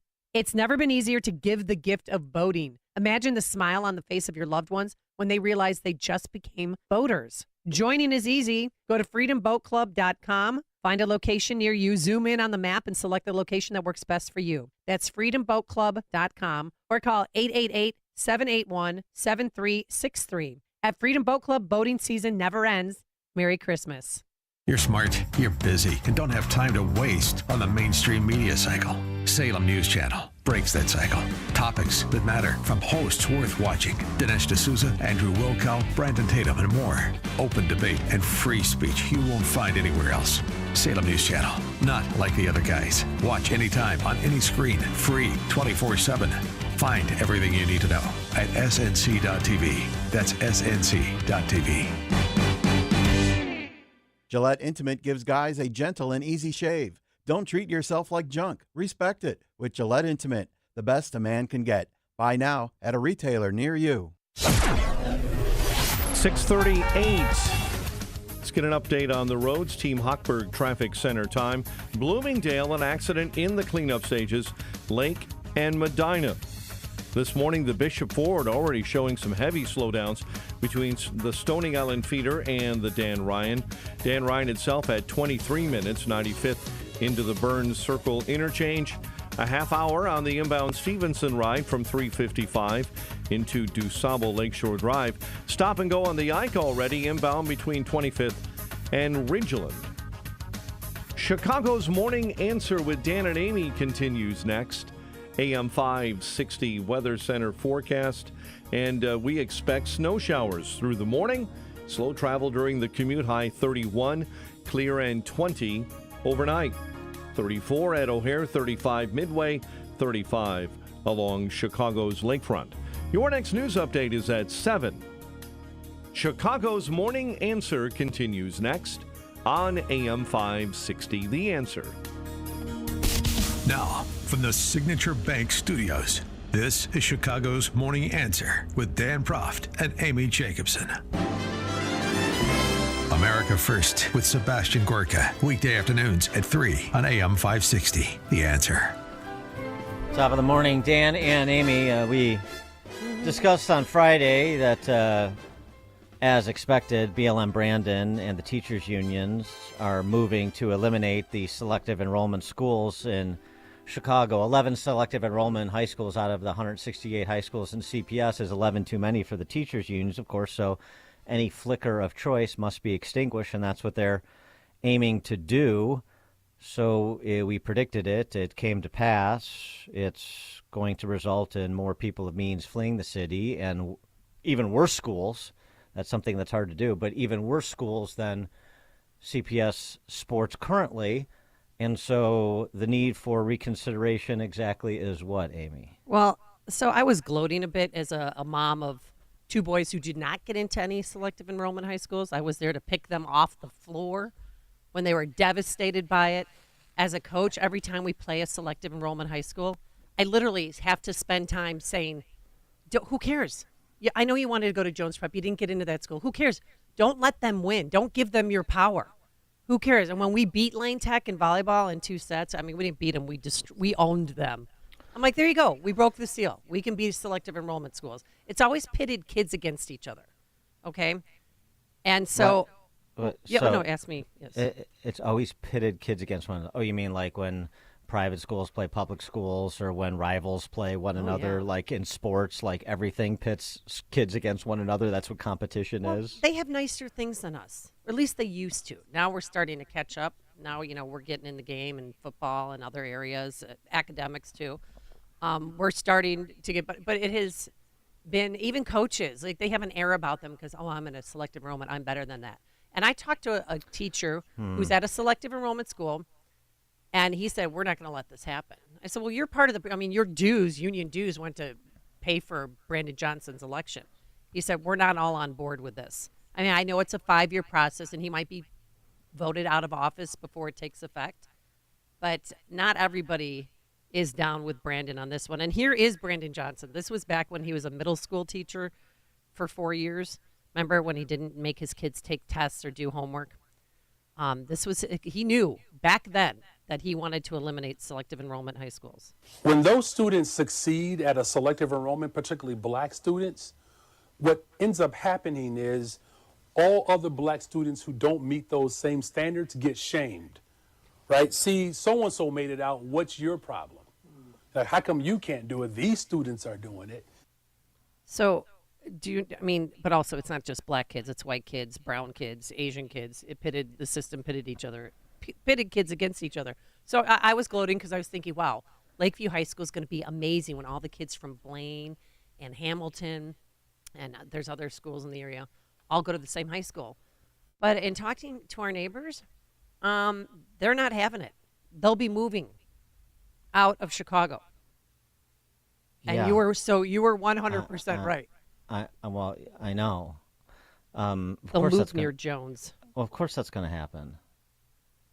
And I know there's some talk, they didn't say they're eliminating the schools. Well, they're eliminating the selective enrollment part, which is the same thing as eliminating the schools. And frankly, I appreciate if there are some teachers at those schools that want to take up the fight to salvage the setups there, but they're not going to win. Well, their jobs have been easy because they're educating the best and the brightest, whereas in other schools that aren't selective enrollment, you have to deal with behavioral issues, things that they don't deal with. So they won the lotto getting those jobs. Yeah, I mean, there are different pressures, and it's a different deal in different environments. I mean, all this, they're being pitted, and they've got cushy jobs. Well, no, they've got, it's a whole nother dynamic. You've got, generally speaking, a lot more parental engagement, a lot more expectation. We've seen this with the private elite schools, particularly when they're taken over by the same political ideologues, and you have to engage in social promotion and equity policies that are anathema to the very idea of the school, which is what? Merit. And that's what you heard Brandon Johnson say in that clip. He knew it then. They all knew it. This is the Chicago Teachers Union posture from the get-go. This is every teachers union posture at its core. Central planning, no competition. There should be no competition to the government school system. That's what they believe as a fundamental tenet. It's remarkable to me. I can't believe they're doing this. I mean, do you understand their religion? You clearly don't. If you understand the fundamental tenets of their philosophy of life and of K through 12 education, then all of this is pretty straightforward. And if you don't, then you've been willfully blind, or you don't know how to process information. 312-642-5600, turnkey.pro answer line. You can also reach us on our text line, 64636. Type in DA, then a quick comment. Everything that invokes merit is white supremacist and needs to be eliminated. And if that means a black student that could excel under his own devices, through his own work, well, and if other black students don't excel, then they feel bad about themselves. So what do? Harrison Bergeron style. We hold back the kid who is motivated to excel. That's what Brandon Johnson just said, because it is inequitable for any kids to get decent educations coming out of CPS. It's inequitable. If there are not enough lifeboats for all, then none are allowed off the ship. Is there anyone who's unclear about this? That is a fundamental tenet, I say again, of the teachers' unions. So you individual teachers, I'm not down with the union and I withdrew from the union. Oh, that's all well and good. I'm not talking about you. I'm talking about the center of gravity in the teachers' unions. That is core. And there is no give. And to the extent they lose a temporary battle, they will continue to wage war. And so they clawed back TCS. And now they're clawing back selective enrollment. 64636, our DA text line, turnkey.pro text line, excuse me. Dan and Amy, selective enrollment motivated kids, not shamed them. Maybe that's how Johnson treated his kids. Jeff Carter, writing at his Points and Figures blog. I moved my family into the city from the far western suburbs in 2003. The one condition I had was that my kids attend private school, not public. It was expensive. How expensive? High school was $20K a year, and now it's over $40. But I wasn't going to do it any other way. We lived in a building, even though the carrying costs of the building were high, the opportunity costs of not living in the building were higher. But he's writing this as sharing his own experience against the backdrop of the news out at the end of last week that we discussed and are discussing here again. Mm-hmm. He writes, this is the centerpiece of today's Democratic Party nationwide, not just Illinois. And he's right. The teachers' unions as one of the core financiers of the Democratic Party. So if you're with the Democrats on this, then you're on board with the elimination of tax credit scholarships, the elimination of selective enrollment. You are of the same philosophy, because you're enabling it, of Brandon Johnson's articulation there. If not every kid gets the same education, then we will claw back the kids that are trying to excel. If there are not enough lifeboats, nobody gets off the boat. This is the centerpiece of today's Democratic Party nationwide, not just in Illinois, writes Carter. If you vote Democrat, you're voting for the destruction of education innovation. They are truly evil people. I don't say that lightly, but when you advocate for equity, quote unquote, over merit and advance policies that are socialistic, you are evil, truly the dregs of society. If only people could bring themselves to speak with such moral clarity to their neighbors and within the school system, within these government school systems in Chicago and elsewhere. Because, again, the fundamental tenet is not limited to the corporate boundaries of Chicago. The teachers' unions believe that for the suburban schools and exurban schools and rural government schools, every government school district should be insulated from competition, period, full stop. Yeah, and it's not only selective enrollment schools, it's charter schools. They want to get rid of 2 in 5 years. And Brandon Johnson sends his kids to a charter school across town, so I don't... But this is great. Doing away with top-ranking, top-rated, and academically rigorous schools for the students who excel isn't going to make the lower-performing students perform any better. Alex in West Dundee. Hey, good morning, Dan. Good morning, Amy. So me and my siblings went to a Catholic grade school, and then I transferred to public high school, Lakeview. Funny you mentioned it. Graduated in 1980. It was so easy. The only way you flunked and didn't graduate is if you cut class. And then you had so many days you missed, and basically you had to repeat or go to summer school. But it was dumbed down back then. I never brought a book home. I did all my homework at lunchtime, or we had a study hall class back then, and I got straight A's and never brought a book home. And I was no genius, but coming out of a Catholic grade school made it easy for a public high school. And you could tell they were dumbing it down already back then. We were like, this is for real? Was Andy Moore your principal back then? No, I forgot. It was a lady, a poor lady went blind. I forgot her name. But I'm not sure. It was Mrs. Something. Real nice lady. But whatever it was, you couldn't flunk. There is no way. There was no demand for homework or anything back then. So it started way back. I started in 1976 and graduated in 1980. And me and my brothers walked out the first couple of days high-fiving. Like, is this public schools? We couldn't believe how easy it was. Thanks for the call, Alex. Yeah, sounds right. Generation after generation after generation. Now we're going to make the stand, say teachers, when the die is already cast. I'm not impressed. And I also have, our discussion about property taxation and having empathy for those being now taxed out of their homes. Sorry. I have no tears to shed on the issue of K through 12 education either. 5 years of opportunity to build, expand, extol, amplify the tax credit scholarship program. And where's everybody been? I know. Can I have a bragging moment real quick? Same thing with selective enrollment schools. I mean, to the extent that, it's a little bit overstated, but in comparison to the neighborhood schools, it's a wide chasm. There's no question. So I mentioned, obviously, that my son didn't get into selective enrollment. Got his report card last night from Georgia Tech. Guess what he got? Straight A's. Good. So in your face. That motivated him. So he graduated first in his class at Amundsen in the IBDP program. Brought college credits with him. And he's succeeding at Georgia Tech. And all of his friends that go to different universities, we were all gathered because everyone's home from college now, and they're all doing well and succeeding. So they love the idea. They're all glad, like, what? They're getting rid of selective enrollment? Oh, my God. We could have all gone to the same high school and yada, yada. Yeah, because that's the purpose of that's the purpose of high school. No, it's just like weird. just like they're not all going to the same college. It's just strange that when we grew up, you would go to the school, your neighborhood school. Yeah, because you were in Mount Prospect. Right. Pleasantville, Dan. Okay.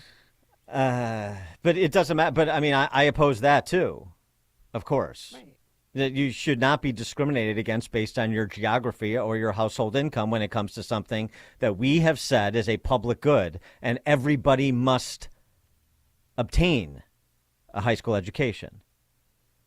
So if that's the mandate, then we should not be erecting artificial barriers to schools that are better fits for different people, based on their aptitude, interests, intellect, as opposed to their geography and household income. It's a very simple philosophy, and as I've said, literally maybe a million times. Why does it work at the collegiate level and it doesn't work at K through 12?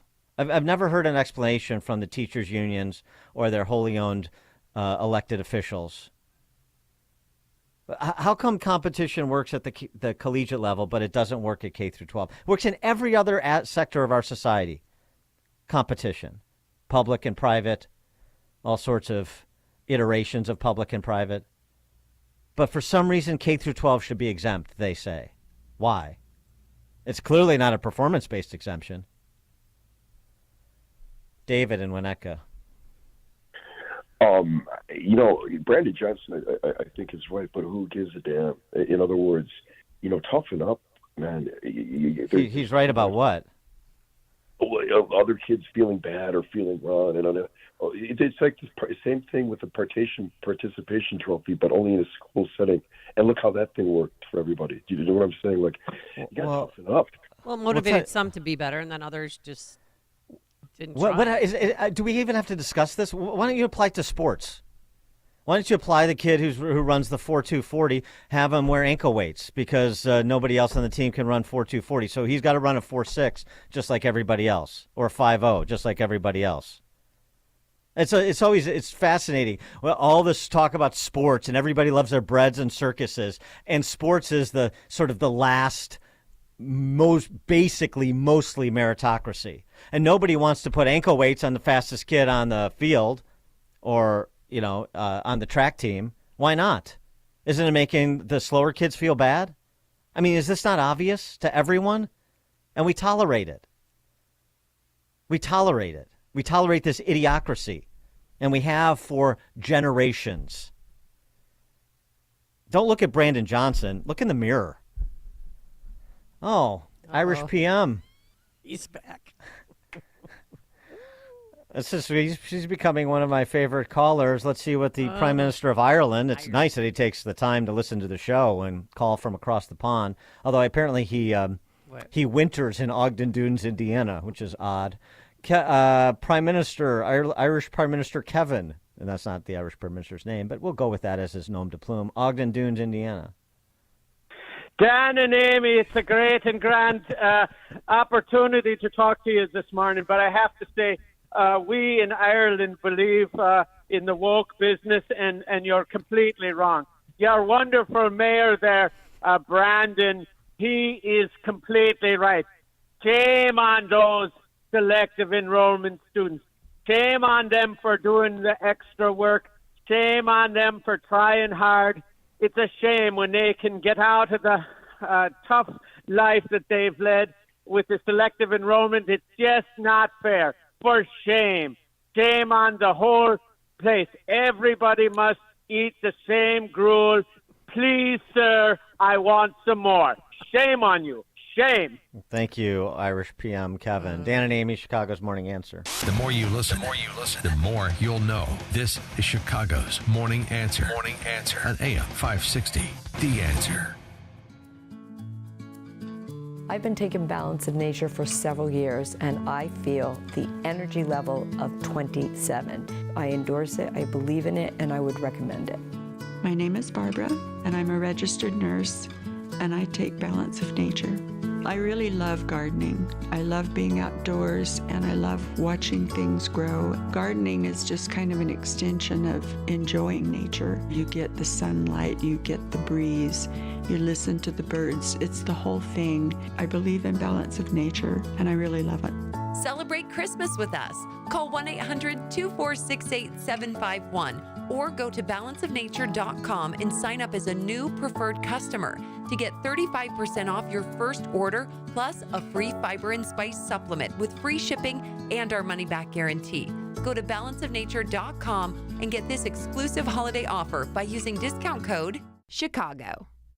This holiday season, your shopping isn't complete without a stop at Marshall Pierce & Company Fine Jewelers at 960 North Michigan Avenue. Marshall Pierce & Company specializes in custom engagement rings, luxury watches, and top designer jewelry brands. You're invited to stop by their gorgeous Mag Mile showroom today. Browse their vast selection of top luxury watches by Cartier, IWC, Jaeger-LeCoultre, Panerai, Parmigiani, and jewelry designs by Mikimoto, Marco Biccigo, Paul Morelli, and Suzanne Kalon. Nothing says Merry Christmas like the gift of jewelry. Marshall Pierce & Company Fine Jewelers, 960 North Michigan Avenue at the corner of Oak and Michigan. Open Monday through Saturday, 10 a.m. to 5. Sunday hours, 11 a.m. to 4. Shop their ultimate holiday gift guide online at marshallpierce.com, where they curated the best gifts to help you check everyone off your list. Marshall Pierce & Company, purveyors of fine jewelry and timepieces since 1928. Phone 312-642-4299. Marshall Pierce & Company is proud to support Food for the Poor and AM 560 The Answer.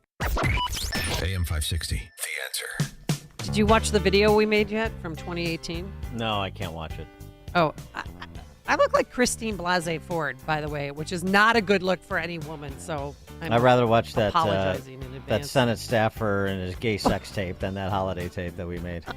All right, coming up on Chicago's Morning Answer. 707 Geopolitics with Heritage Foundation's Stephen Bucci. Snow today and windy. It is now 7 a.m. WIND Chicago.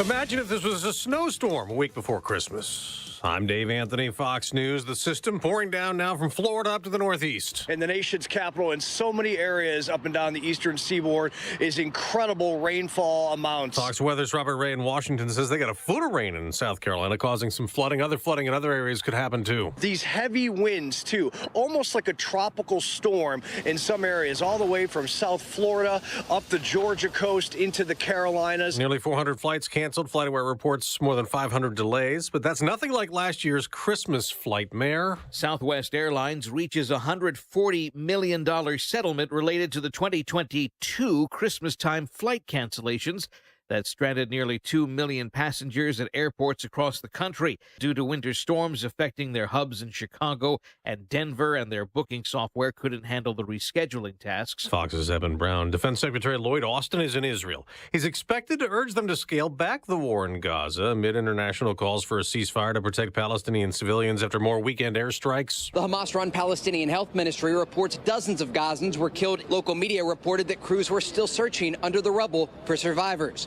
Israeli forces also striking a number of sites where Hamas fighters were located, including a cell in the city of Khan Yunis and a sniper position in a separate compound. Fox's Trey Yingst in Tel Aviv. Drama in Delaware for President Biden last night. Somebody drove a car into a Secret Service SUV. The Secret Service was on hand as the president was dining with campaign staff. They quickly swarmed the sedan that crashed, hands on their guns, and the driver appeared to comply with at least some of the commands. Fox's Peter Doocy says nobody was hurt. It's not believed the driver targeted the president. A new Fox News poll has President Biden losing by 4 points in a potential rematch with former President Trump. Poll also gives the former president 69% in the Republican race, far ahead of his rivals. America's listening to Fox News. 33 degrees. Stiff and heavy winds this morning. We're seeing wind gusts up to 35 miles an hour. At 7:02 on AM 560, The Answer. Good morning. I'm Mike Scott. A winter weather alert for this morning. Snow coming up with that heavy wind, and a lake effect snow advisory for Porter County, Indiana, later in the day. A little boy living in a migrant shelter in Pilsen died Sunday. Chicago police are investigating. Police say the boy was not feeling well when he was rushed from that shelter near Cermak and Halstead to Comer Children's Hospital, later found dead. Meantime, members of the Fulton Market Association are raising concerns regarding the use of buildings only meant for manufacturing, now housing migrants, and calling out Mayor Brandon Johnson over the apparent zoning violation. But especially the mayor is above the law. We are calling today on Chicago Inspector General Deborah Witzberg to immediately investigate what is very clear and transparent. Roger Romanelli is executive director of the Fulton Market Association. There are approximately 2,000 migrants in the two buildings, one on North Ogden, the other on West Walnut. A Naperville man facing murder charges in a deadly stabbing last month in Chicago's Austin neighborhood. Alexander Irwabon was arrested Friday at O'Hare for a first-degree murder charge. He was charged with stabbing an acquaintance in Naperville in 2017. A 19-year-old man was seriously hurt, shot during an attempted carjacking Sunday night in the south suburbs. It happened near Halstead and Maple in Homewood. Chicago sports. Bears gave up 13 unanswered points in the fourth quarter in a 20-17 loss to the Browns yesterday. Bulls got bested over the weekend by Jimmy Butler and Miami, 118-116. They take on the 76ers later on tonight. 7:04. Let's get a check of traffic and weather coming up next on AM 560.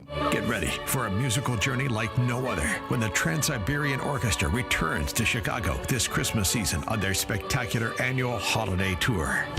And AM 560 is giving away tickets. Enter today at 560theanswer.com/Christmas. Don't miss the Trans-Siberian Orchestra at the All-State Arena. Go to 560theanswer.com/Christmas. This is Ed Morrissey of HotAir.com for Town Hall. Joe Biden spent last week reminding Israelis and Americans of the famous observation by former Secretary of Defense Robert Gates. That is, our president has been on the wrong side of every foreign policy issue for 4 decades. Last week alone, the White House had to walk back Biden's claim that the IDF was conducting indiscriminate bombing and that Israel only had weeks, not months, to finish the war with Hamas. Even worse, the White House keeps insisting on reviving their two-state solution demand at a time when the Palestinian quasi-state in Gaza conducted the worst single-day massacre of Jews since World War II. Hamas has repeatedly pledged since to repeat the October 7 barbarities as often as needed to conquer Israel. Israeli officials across the political spectrum made clear to Biden last week the two-state solution is dead among their people after the massacres. Biden's insistence on discussing it only demonstrates the wisdom of Gates' warning. Biden is good at getting it wrong. Everybody needs an edge. The other guy is working on his edge right now, whether you have one or not. Testosterone levels are at an all-time low historically, and individual T levels in men decline 1% every year with age. There's a new champion of natural testosterone boosters, and it's called CHOQ. CHOQ. 100% natural herbal extracts with game-changing effects on your energy, mood, and focus. Chalk Daily's main ingredient has been clinically studied to boost testosterone 20% in 90 days. Supercharge your masculinity with higher T and a massive boost of energy by taking Chalk's Male Vitality Stack every day. Take the 90-day Chalk Challenge and reap the benefits of the reigning champion of natural men's health with Chalk's Male Vitality Stack. For a very limited time only, Chalk, CHOQ, is giving our listeners a 30% discount with promo code USA. That's CHOQ.com, code USA, for 30% off while supplies last. I've been taking Balance of Nature for several years, and I feel the energy level of 27. I endorse it, I believe in it, and I would recommend it. My name is Barbara, and I'm a registered nurse, and I take Balance of Nature. I really love gardening. I love being outdoors, and I love watching things grow. Gardening is just kind of an extension of enjoying nature. You get the sunlight, you get the breeze, you listen to the birds. It's the whole thing. I believe in Balance of Nature, and I really love it. Celebrate Christmas with us. Call 1-800-246-8751 or go to balanceofnature.com and sign up as a new preferred customer to get 35% off your first order plus a free fiber and spice supplement with free shipping and our money-back guarantee.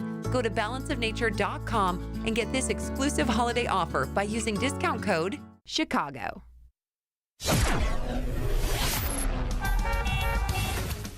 7:07. Let's get an update on the roads. Team Hochberg Traffic Center time, and we spotted an accident in Marengo, Kishwaukee Valley Road and County Line. LaGrange Park, an accident, LaGrange Road and Ogden. Veterans Memorial Toll is now beginning to show some delays northbound between Boughton and 71st. Dan Ryan Express jammed up inbound between Pershing and the Stevenson, and due to an accident, a left lane is blocked in the locals between Pershing and 18th, 25 minutes in climbing. On the inbound Dan Ryan from 95th into the Burns Circle. Chicago's Morning Answer with Dan and Amy continues next. AM 560 Weather Center forecast with Steve Williams. A snow shower this morning could cause a slower commute. Otherwise, clouds and breezy, high 31. Clear tonight, low 20. Sunny tomorrow, the high 35. Clouds, then a brightening sky Wednesday, the high Wednesday 44. I'm Steve Williams on AM 560, The Answer. Flurries are showing up across the north and west suburbs. Still clouds at O'Hare and 34. Partly cloudy, 35 at Midway. Your next news update is at 7:30. Chicago's Morning Answer continues next on AM 560, The Answer. This hourly segment is brought to you by Health Quest Radio with Dr. David Kolbaba. Saturday mornings at 11. Visit healthquestradio.com. Now, from the Signature Bank Studios, this is Chicago's Morning Answer Merry Christmas. on AM 560. Ho, ho, ho. The Answer. Top of the morning, Dan and Amy. The academic Walter Russell Mead, Bard College, formerly Yale. Despite teaching at elite universities, I find him have over the many, many years pretty realpolitik, pretty grounded, not ivory tower type. He recently was in Israel. He said he's struck by two things that defy the conventional wisdom, which is conventionally wrong inside the Beltway. First, that Netanyahu's a dead man walking. He writes, even Netanyahu's harshest domestic critics aren't sure his career is over. The October 7th attacks wounded him badly, but he's pulled enough rabbits out of the hats over the years that few are ready to write him off. As to sort of a policy change amid his potential successors, there is no peace process movement in Israeli politics today. With the October 7th attacks still reverberating, no serious Israeli politician would dream of running on a platform of facilitating the emergence of a Palestinian state. So in terms of whether or not you like Netanyahu inside Israel, there is unity of purpose, is Mead's point. He also says that the post-Israeli elimination of Hamas campaign as it pertains to the governance of Gaza, there may not be as much room between the U.S. and Israel as it would seem at first blush, because Walter Russell Mead argues Hamas doesn't have the interest, or won't have the capacity, even if it had the interest, which it doesn't. The Fatah movement doesn't have the standing to make the compromises that would be required to exert governance over Gaza without being subject to a more radical element of the Palestinians deposing the current construction. So what he suggests is that what you likely see, and what the West should want to see, is a new generation of Palestinians, with perhaps the support of some of the other Gulf states, in fact, necessarily the support of some of the other Gulf states, provide a new governing coalition, if you will, for that area. So new faces with newfound ability to make the sort of compromises that both they and the Israelis can live with. Interesting. It's an interesting perspective because it's so at odds with what most of we're getting from the old media on the Eastern Seaboard, from the people who just read off teleprompters and have not ever read a book of any particular importance. Big difference. For more on Walter Russell Mead's observations and other related topics, pleased to be joined by Stephen Bucci. He served America for 3 decades as an Army Special Forces officer and top Pentagon official. He's a visiting fellow in the Heritage Foundation's Allison Center for Foreign Policy Studies. Steve, thanks for joining us as always. It's my pleasure. Thank you for having me back on the show. So what about WRM's 2 key observations from his time overseas? I think Dr. Mead is spot on. This idea that Netanyahu is gone. The Israelis are not stupid. You don't throw off the war horse in the middle of the war. And that's they know Netanyahu is a strong leader. They know this kind of event is really what he is destined to lead them through.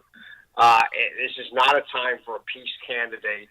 And he's right. There's no taste for that anywhere in Israel. And I also agree with his observation that Hamas has to go. Fatah is not really, or anybody in the wider Palestinian Authority are not really positioned to replace them. They're lost. I mean, the other Palestinians that they do lead think they're a bunch of knuckleheads. The people in Gaza have no taste for them. And I don't think too many people, among the Israelis and anybody else have any taste for them. So it really has to be somebody new that steps forward, that, has a Sadat-like mind, that can figure out something that they can sell to the people in Gaza, but can sell with Israel, that Israel can live with and feel safe with that leadership team in place in Gaza. And Lord, I hope the Biden administration, regardless of what they occasionally say now, I mean, they say multiple different things because the president kind of goes off script, and I could just see all of his policy advisors cringing, but they really need to get their act together, stand with Israel, frankly, stand with Netanyahu, even though I know they don't particularly like him. But he is the leader right now, and if they stand strong with him, they'll get the support of the Gulf states. And with that, I think we can actually finally, in my lifetime, see some progress with regard to Gaza and the Palestinians. That outcome will benefit the Palestinians far more than any other goofy left-leaning solution that, let's just give them some more land. It's okay. They'll be happy with that, and then it'll all be peaceful. That doesn't happen why do people keep suggesting it? It's just ludicrous. So, is the Lloyd Austin visit, is this just play acting? Is this Lloyd Austin going over there to tell Netanyahu, hey, let's ease off on some of the bombing? Wink, wink, you know I have to say this. And then you say we had a constructive conversation and there's some things that we agree and disagree about, but we're committed to the overarching mission and so forth. Is this just Lloyd Austin being a political actor to play domestic politics with this whole business of a ceasefire and pretend like they're providing pushback against Netanyahu when they know they're not and he knows they're not? Are they just doing this for our amusement? I don't know what's going on in Secretary Austin's heart or what instructions he got from, Blinken and the rest of the Biden administration. But I can tell you it's also not relevant. The Israelis are not going to back off. The Israelis will be very polite to Secretary Austin. They'll treat him with all the respect he's supposed to get. But if he is honestly pushing for them to back off, to be more precise with their bombing, which they are way more precise than we've ever been in any of our conflicts, it's a fool's errand. It's not going to happen. The Israelis will say, hey, message received. It's nice to see you. Have a good trip back. But they're not going to do it.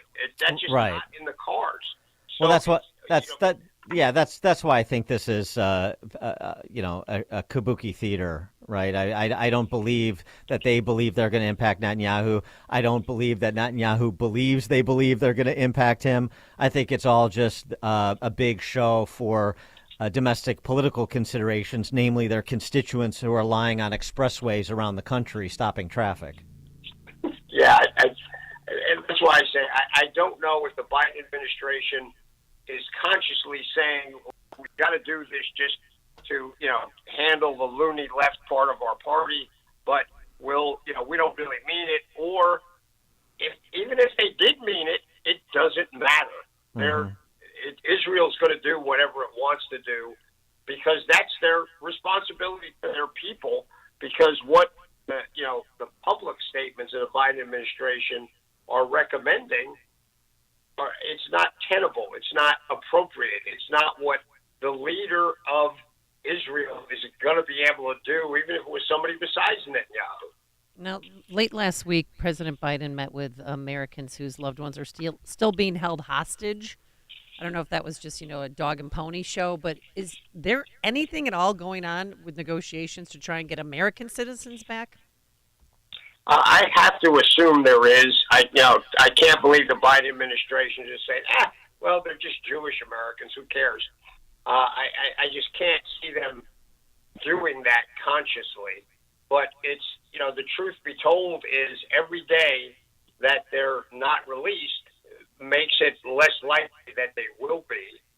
We had the three hostages that were inadvertently killed during one of the combat operations there in Gaza. That, frankly, most of us who, ever had bullets shot back at us thought that was probably going to be the case with most of the hostages. It's been sort of a miracle that we got some of them out already. And I pray we'll get the rest of them out. But that's not the primary goal of this operation. The goal of this operation is to decapitate Hamas. And if they can get the hostages out, that's great. They're still going to do all the diplomatic efforts to do that, but that cannot be the primary goal of this operation.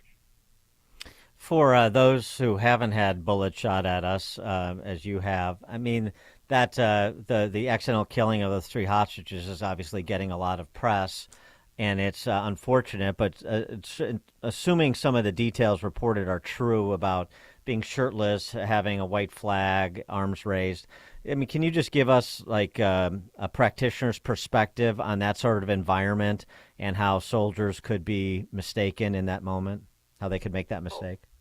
Well, yeah, I mean, if nothing else, the ridiculous amount of adrenaline that's flowing through a young soldier's mind while they're fighting an enemy who's willing to blow themselves up, blow up their own families, it's as we would say, it's pretty sporty stuff.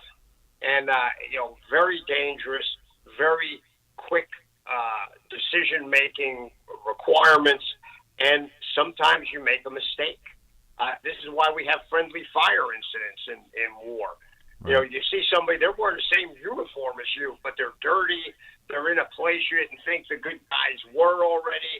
You see a flash of a gun, and you think, my gosh, they must be shooting at me, and you fire. The details of it, the white flag and all that stuff, I don't know. That's going to require some investigation on the part of the Israelis.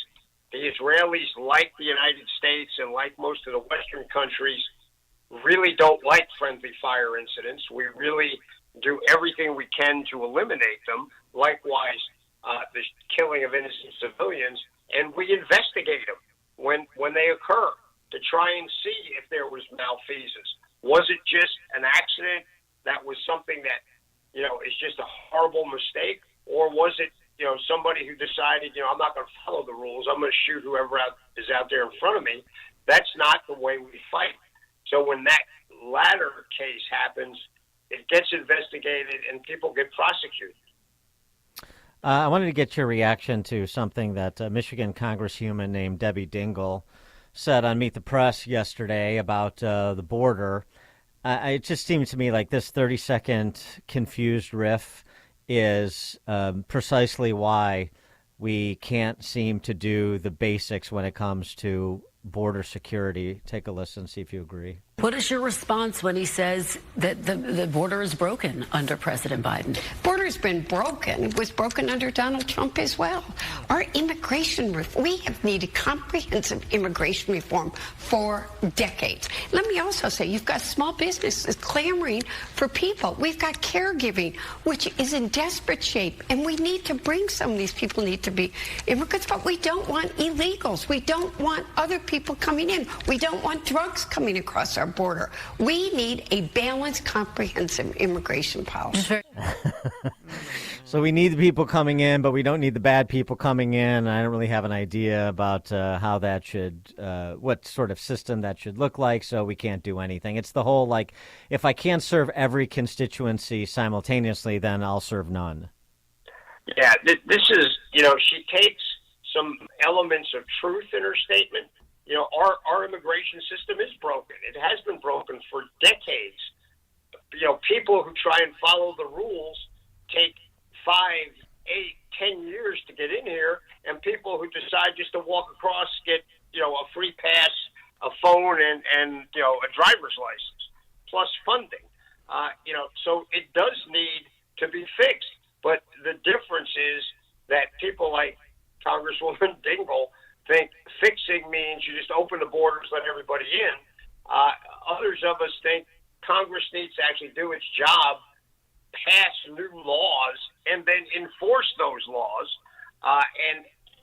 But it does not mean give amnesty to everybody that's here already, open the border to anybody who's already walked up, the length of South America and Central America, and let them in. We can't do that. But that's their answer all the time. The system's broken, so just throw the whole system in the trash and let everybody in, and eventually we'll get it fixed. Wow. The Republicans' view is, no, fix the system, get rid of the people who've come in illegally, keep the other illegals out until the system is fixed, and then we go forward. She starts with the grain of truth. The system is broken. But her conclusion and her solution, definitely that word in air quotes, is ludicrous. It's not going to work.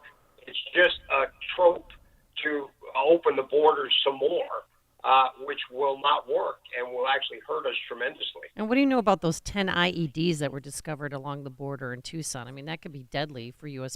Border Patrol agents. Oh, absolutely. Look, the Border Patrol gets attacked pretty regularly on that border. They get rocks thrown at them.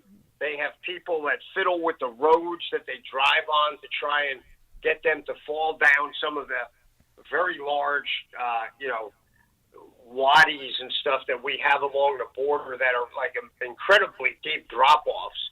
They screw around with the roads, so when these guys drive down them, they can tumble down those, and we've had officers die that way. It's a dangerous job. Now, if you have people who are bringing in IEDs, Lord knows that's just made a very, very dangerous and difficult job more and more deadly than it's ever been before. Stephen Bucci served America for 3 decades as Army Special Forces officer and top Pentagon official. He's the visiting fellow in the Heritage Foundation's Allison Center for Foreign Policy Studies. Stephen, when you're wandering around the Capitol, make sure you knock before you enter those Senate hearing rooms. You never know if they're filming. So just a little word of advice. Stephen, thanks for joining us. Appreciate it. Thank you for having me. That's a terrible, terrible view in my mind to now. Yes. Yeah, Merry Christmas. Yeah, right. Yeah, right. Gonna make a Christmas Thank you card for out of having me, guys. We'll talk to you soon. All right, thank you. And he joined us on our turnkey.pro answer line. This is Chicago's Morning Answer on AM 560. The Answer. Signature Bank is Chicago's fastest growing independently owned business bank. They're a bank with roots right here in Chicago, and their decisions are made locally too. I'm Dan Proft, and I know this because Signature Bank is my business bank. Hi, I'm Mick O'Rourke, President and CEO of Signature Bank. We'd like to wish you happy holidays from our Signature Bank family to your family. Signature Bank helps local businesses succeed. Let Signature Bank turn your business vision into reality this holiday season. Visit signaturebank.bank, member FDIC, equal housing lender. Relief Factor, pain relief that's natural, pain relief that works, and pain relief that attacks the source of the pain. That's the experience of tens of thousands of Americans who are taking Relief Factor right now. See their incredible video endorsements at relieffactor.com and then order your 3-week quick starter pack for just $19.95. That's less than $1 a day. Find out if it can work for you like it works for me by ordering your 3-week quick starter pack today. Relieffactor.com, relieffactor.com. Be the next success story. Stop overpaying for wireless. There is a better way. Pure Talk saves the average family about $1,000 a year on the most dependable 5G network in the U.S. You can get unlimited talk, text, and plenty of high-speed data for just $30 a month. If you're ready to cut your wireless bill in half, dial pound 250 and say keyword spend less, and you'll save an additional 50% off your first month. Again, dial pound 250 and say spend less, and make the switch to Pure Talk today. Napleton Mazda of Naperville would like to invite you to come in for a test drive during the Season of Inspiration event going on now through the end of the month. Take advantage of remarkable savings like 0% APR financing for 60 months on a brand new 2024 Mazda CX-5. Save on over 700 new Mazdas at Napleton Mazda of Naperville and napervillemazda.com.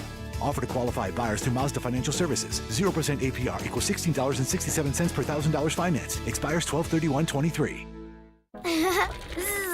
Long day. Time to charge up. Hey, just like my delivery truck. Even kids know to keep business moving forward, it's time to make the switch to electric vehicles. Whether you have one van or a whole fleet of trucks, resources are available to help you make the changes that make sense. Let's go. Beep, beep. Go to ComEd.com/clean to learn more about how going electric connects us to a better way of doing business and a better future for generations to come. AM 560, The Answer. All right, coming up on Chicago's Morning Answer. At 7:37, we'll talk to our old friend, DePaul philosophy professor Jason Hill about Michelle Wu's Electeds of Color Only Christmas Party and also the rot on college campuses. That's all at 7:37. But first, let's swing by that newsroom. And Mike, you were also featured in that Christmas video in 2018. Remember that? At a loss. I don't know what Christmas video you're talking about. Well, go to my Twitter account. It's Amy Jacobson, SON. Remember, I used to have followers before it got hacked. But you can see it there. All right? Okay. I'll follow up. You did a really good job. Well, thank you. And we're watching this morning from Israel as Defense Secretary Lloyd Austin is in country trying to get an update on the war in Gaza. His visit comes as there have been hints that Israel could move to a lower intensity strategy in the new year. No injuries reported after a car collides with a vehicle, part of President Biden's security details Sunday in Delaware. Biden was walking to a waiting SUV from his campaign office when a car hit a Secret Service vehicle being used to close off intersections The car was surrounded by police following the incident.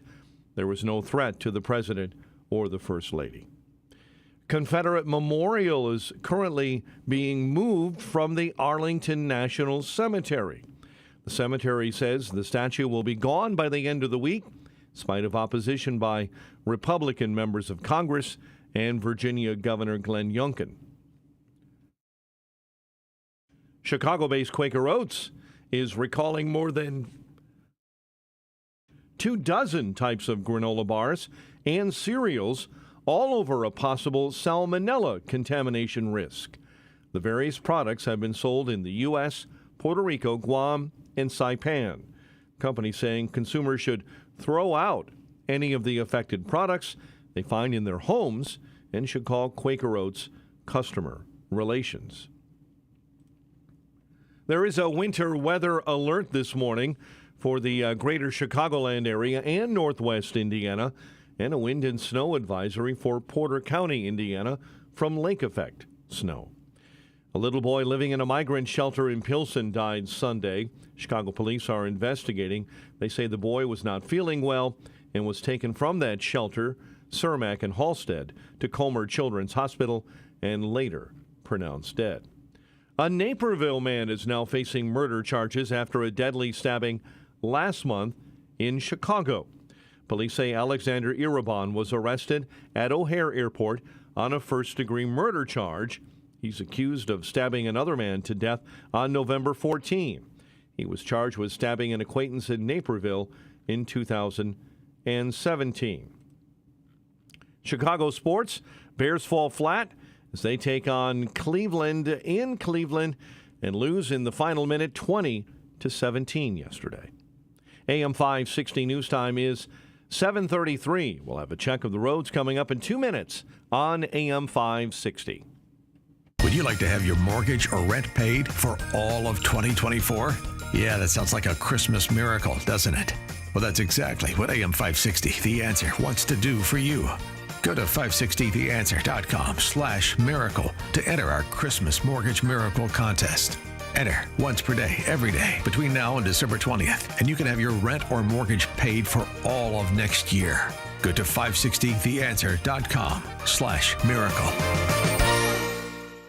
This holiday season, your shopping isn't complete without a stop at Marshall Pierce & Company Fine Jewelers at 960 North Michigan Avenue. Marshall Pierce & Company specializes in custom engagement rings, luxury watches, and top designer jewelry brands. You're invited to stop by their gorgeous Mag Mile showroom today. Browse their vast selection of top luxury watches by Cartier, IWC, Jaeger-LeCoultre, Panerai, Parmigiani, and jewelry designs by Mikimoto, Marco Biccigo, Paul Morelli, and Suzanne Kalon. Nothing says Merry Christmas like the gift of jewelry. Marshall Pierce & Company Fine Jewelers, 960 North Michigan Avenue at the corner of Oak and Michigan. Open Monday through Saturday, 10 a.m. to 5. Sunday hours, 11 a.m. to 4. Shop their ultimate holiday gift guide online at marshallpierce.com, where they curated the best gifts to help you check everyone off your list. Marshall Pierce & Company, purveyors of fine jewelry and timepieces since 1928. Phone 312-642-4299. Marshall Pierce & Company is proud to support Food for the Poor and AM 560 The Answer.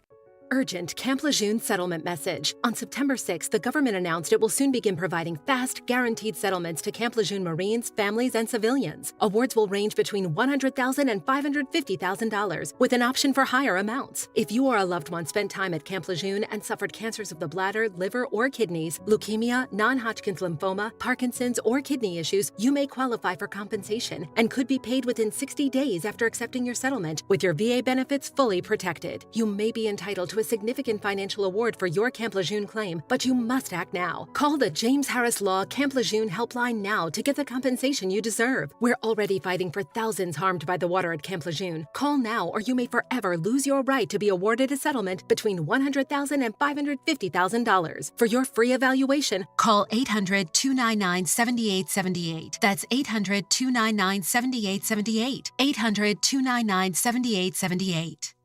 Right now is a really good time to get your student loans under control. There are so many people that we talk to every day who tell us that they just feel so much anxiety and overwhelmed by their student loans. But once they pick up that phone and call us and we're able to give them a plan and a strategy that may lower their payment by hundreds of dollars, sometimes thousands of dollars, and may actually get their loans forgiven. The point is just to give people some clarity and control over their situation so that they know that whatever the payment is, whatever the plan is, there actually is a plan, and that plan is going to save them the most amount of money. I'm Ray Kaplan, and I can help you get debt-free, stress-free. Give us a call at 312-294-8989 or visit us at financialrelief.com.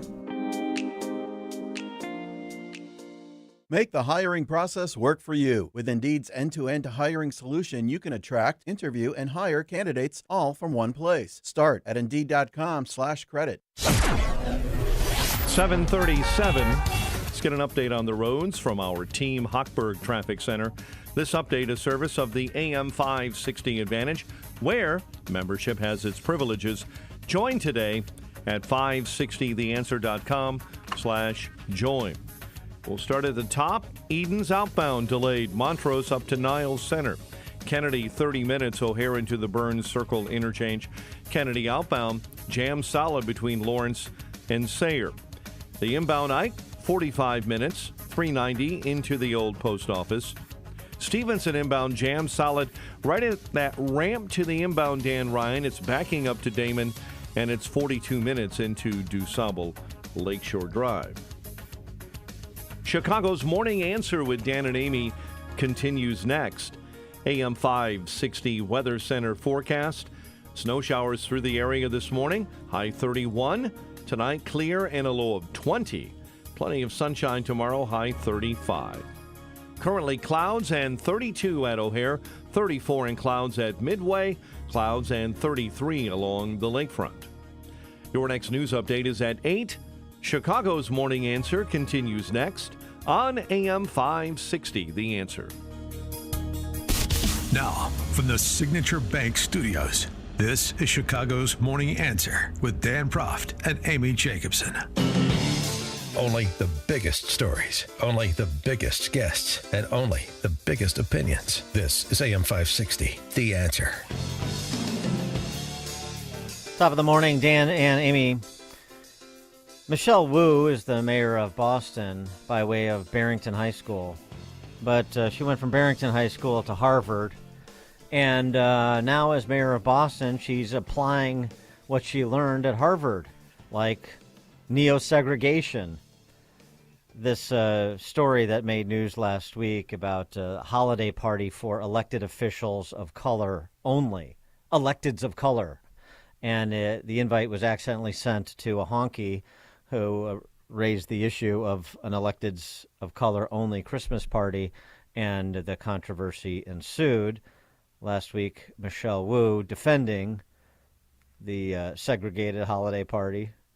I think we've had individual conversations with everyone so people understand that it was truly just an honest mistake that went out in typing the email field, and I look forward to celebrating with everyone at the holiday parties that we will have besides this one as well. So it is my intention that we can again be a city that lives our values and creates space for all kinds of communities to come together. She sounds like Brandon Johnson. That's the kind of lingo you learn. Yeah. That's the kind of lingo you learn at Harvard.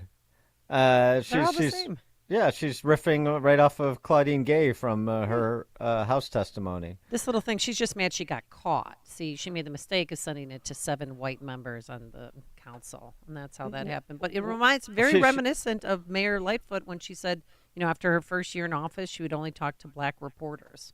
She didn't get caught. She's not apologizing or anything. She's explaining it was a process here. It shouldn't have gone to those honkies, but otherwise it's fine. And I know the story goes that this has been going on for some time because, of course, the guilt-ridden Irish honkies that preceded Michelle Wu are just as bad of identitarian hacks as she is. By the way, Michelle Wu is married to a doughy pasty, I'm sure, eunuch who's also a honky. But whatever. So I guess he can't attend the Christmas party with his wife, at least that one. So there's the Christmas party for the electeds of color, and then there's other holiday parties where honkies are allowed to come, and so that's really nice. By the way, just so you get Michelle Wu's perspective, in case you think this is a one-off and she's just trying to continue the protocols that she inherited, this was her last spring at a St. Patrick's Day event. In just over 100 days, we have connected unhoused residents at Mass and Cass to housing, treatment, and services. We've launched 3 free bus lines. We've taken some big, bold actions, but I won't lie. This past winter was pretty intense. Trial by snow, trial by fire, fighters union. I'm getting used to dealing with problems that are expensive, disruptive, and white. I'm talking about snowflakes. Snowflakes. I mean snowstorm snowflakes. Isn't she funny? Disgrace. Eli Steele, our friend, documentarian, How Jack Became Black, as well as, along with his father, Shelby, What Killed Michael Brown, both good documentaries if you haven't seen them. He wrote about Claudine Gay last week, and Michelle Wu as well. When I learned that Boston Mayor Michelle Wu hosted a racially segregated holiday party, I wondered, would I have been invited? After all, my father is black, but my skin looks white. The non-whites gathering was exposed this week after a city employee accidentally emailed invitations to a Caucasian council member. If I had received an invite by mistake or not, I would have headed over to Mayor Wu's office for an explanation. My mother is Jewish, my paternal grandmother was white, but my paternal grandfather was black and had Native American ancestry. Would I be allowed in the doors? I've treaded these racialized waters before, so I can imagine the mayor, when confronted with my complex identity, would have replied, "Oh, of course, you're one of the electeds of color," though her answer would be meaningless. Neither my complexion nor my race reveal anything substantial about me or my character. Throughout the year, we work to represent our communities with urgency and determination, Mayor Wu boasted on Instagram while posing in a picture of the electeds of color. You're wrong, Mayor Wu. This is not something to celebrate. Mayor Wu is a racist. And she is. But that's what all the identitarians are. And so, again, the Harvard graduates of the world, the Harvard graduates go off into the world, and then they do things like Mayor Wu, overseeing the city of Boston. For more on all of this, we're pleased to be joined by Jason Hill, professor of philosophy at DePaul University, author of What Do White Americans Owe Black People? Racial Justice in the Age of Post-Oppression. And you can subscribe to Jason's Substack. Moral Inoculation is the name of Jason Hill's Substack. Jason, thanks for joining us, as usual. Appreciate it. Good morning, Dan and Amy. Thank you for having me. How did you react to, last week's race controversy du jour, and particularly our mutual friend Eli Steele's response? Well, I think Eli's response is very, very apt. I know Eli, and I think that, it's not surprising. I've been warning myself, and I think Amy Wax years ago called for the defunding of universities. I think I went a little bit further, but I would think I was the first one that identified them as national security threats and breeding ground for enemies of the state. And Dan and Amy, I think if we really, really want to see the practical outcomes of both critical race theory, but especially critical race theory, and these DEI, diversity, equity, and inclusion initiatives applied in real life, we're seeing them right now, because this kind of anti-white racism that the mayor herself is practicing as a person of color herself, the chickens have come home to roost. This is CRT, critical race theory, combined with these DI initiatives writ large, right? And it's what's really interesting is that when critical race theory was first, it came on the scene in the 1970s, but when it first reared its ugly head in its third iteration a couple of years ago, it really wasn't mainstream, right? People were sort of like really horrified and that it was saying all these horrible things. But now this kind of anti-white racism has become completely mainstream, has become completely normalized. And we see the ugly side of the DEI policies, the inclusivity part, where inclusivity really, really means inclusion of everyone besides white people. So I think that I was really, I hate to say it, but I was really correct, that the universities have become, are still indoctrination centers. They are breeding enemies of the state. We see the radical pro-Hamas and pro-Palestinian students who are Gen Zers mostly marching through our cities, marching through Chicago, New York, in favor of terrorists. And these are the ventriloquists of the professoriate in our universities. And so, what do you think? Where do you think we are right now? Because of course, there's a lot of meaning being attached to the termination of Liz McGill as president of Penn, and then the flip side, of course, is Claudine Gay surviving as the president of Harvard. It was the McGill firing. Is that just a moment, but there's no real movement to qualitatively change the culture on college campuses? Or is this the beginning of a movement, perhaps? Well, Dan, I really am of two minds here, because the more I've been in academia for over 26 years, a professor for over 26 years, so I see a sort of entrenchment of the rot and the detritus and the putrefaction. I can smell it from where I am. So I'm of two minds. One makes me think that it's the rot is so embedded in the DNA that nothing is going to change. But I tell you what gives me hope. I think there's no defunding that's really going to happen, at least not under this administration. But it does put alumni and donors, just regular, even $10 to $100 donors, it does put them on notice. It does make them realize for the first time what's really taking place in our universities. And when you saw the retraction of that $100 million donation from University of Pennsylvania, I think this is going to terrify a lot of universities to hold themselves accountable, and it's going to put the boards of trustee and its members. It's going to make them become more like sentinels and watchdogs. So I think we could. My hopeful side thinks that we're starting to see the beginning of something called accountability in these universities, because all you have to really do is follow the money. And when donors begin to retract their dollars because of this kind of, I'm just going to use the word, it's evil. It's nothing. I think we have to recover a word that Augustine really shaped and formed beautifully. When you see this kind of evil taking place on campuses, and donors begin to retract their donations, then I think this is the beginning of a moral reactionary moment in U.S. history in terms of education. But it's not going to come from the government. What's the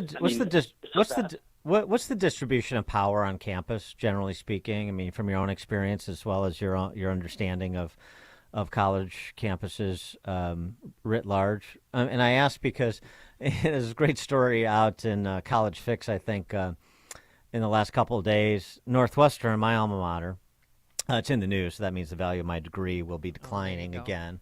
And the news out of Northwestern is Northwestern has one administrator for every two undergrads. One administrator. Yeah. For every two undergrads. So my question is, what's the balance of power on campus? Is it with the administrative staff or the professorate? What does that look like in terms of, let's understand exactly what we're dealing with if you want to dig out the rot that you describe on campus. If you want to dig out the rot, don't look for the professoriate. Look for the bloated totalitarian bureaucracy. Look for the provost, the associate deans, the executive deans, the associate executive deans, the associate provosts. That is the bloated totalitarian bureaucracy. Because very often I can tell you that lines that come open, that is, let's say in an anthropology department, sometimes will be dictated by a provost who will say, you need to hire a female anthropologist or a female philosopher specializing in decolonialism.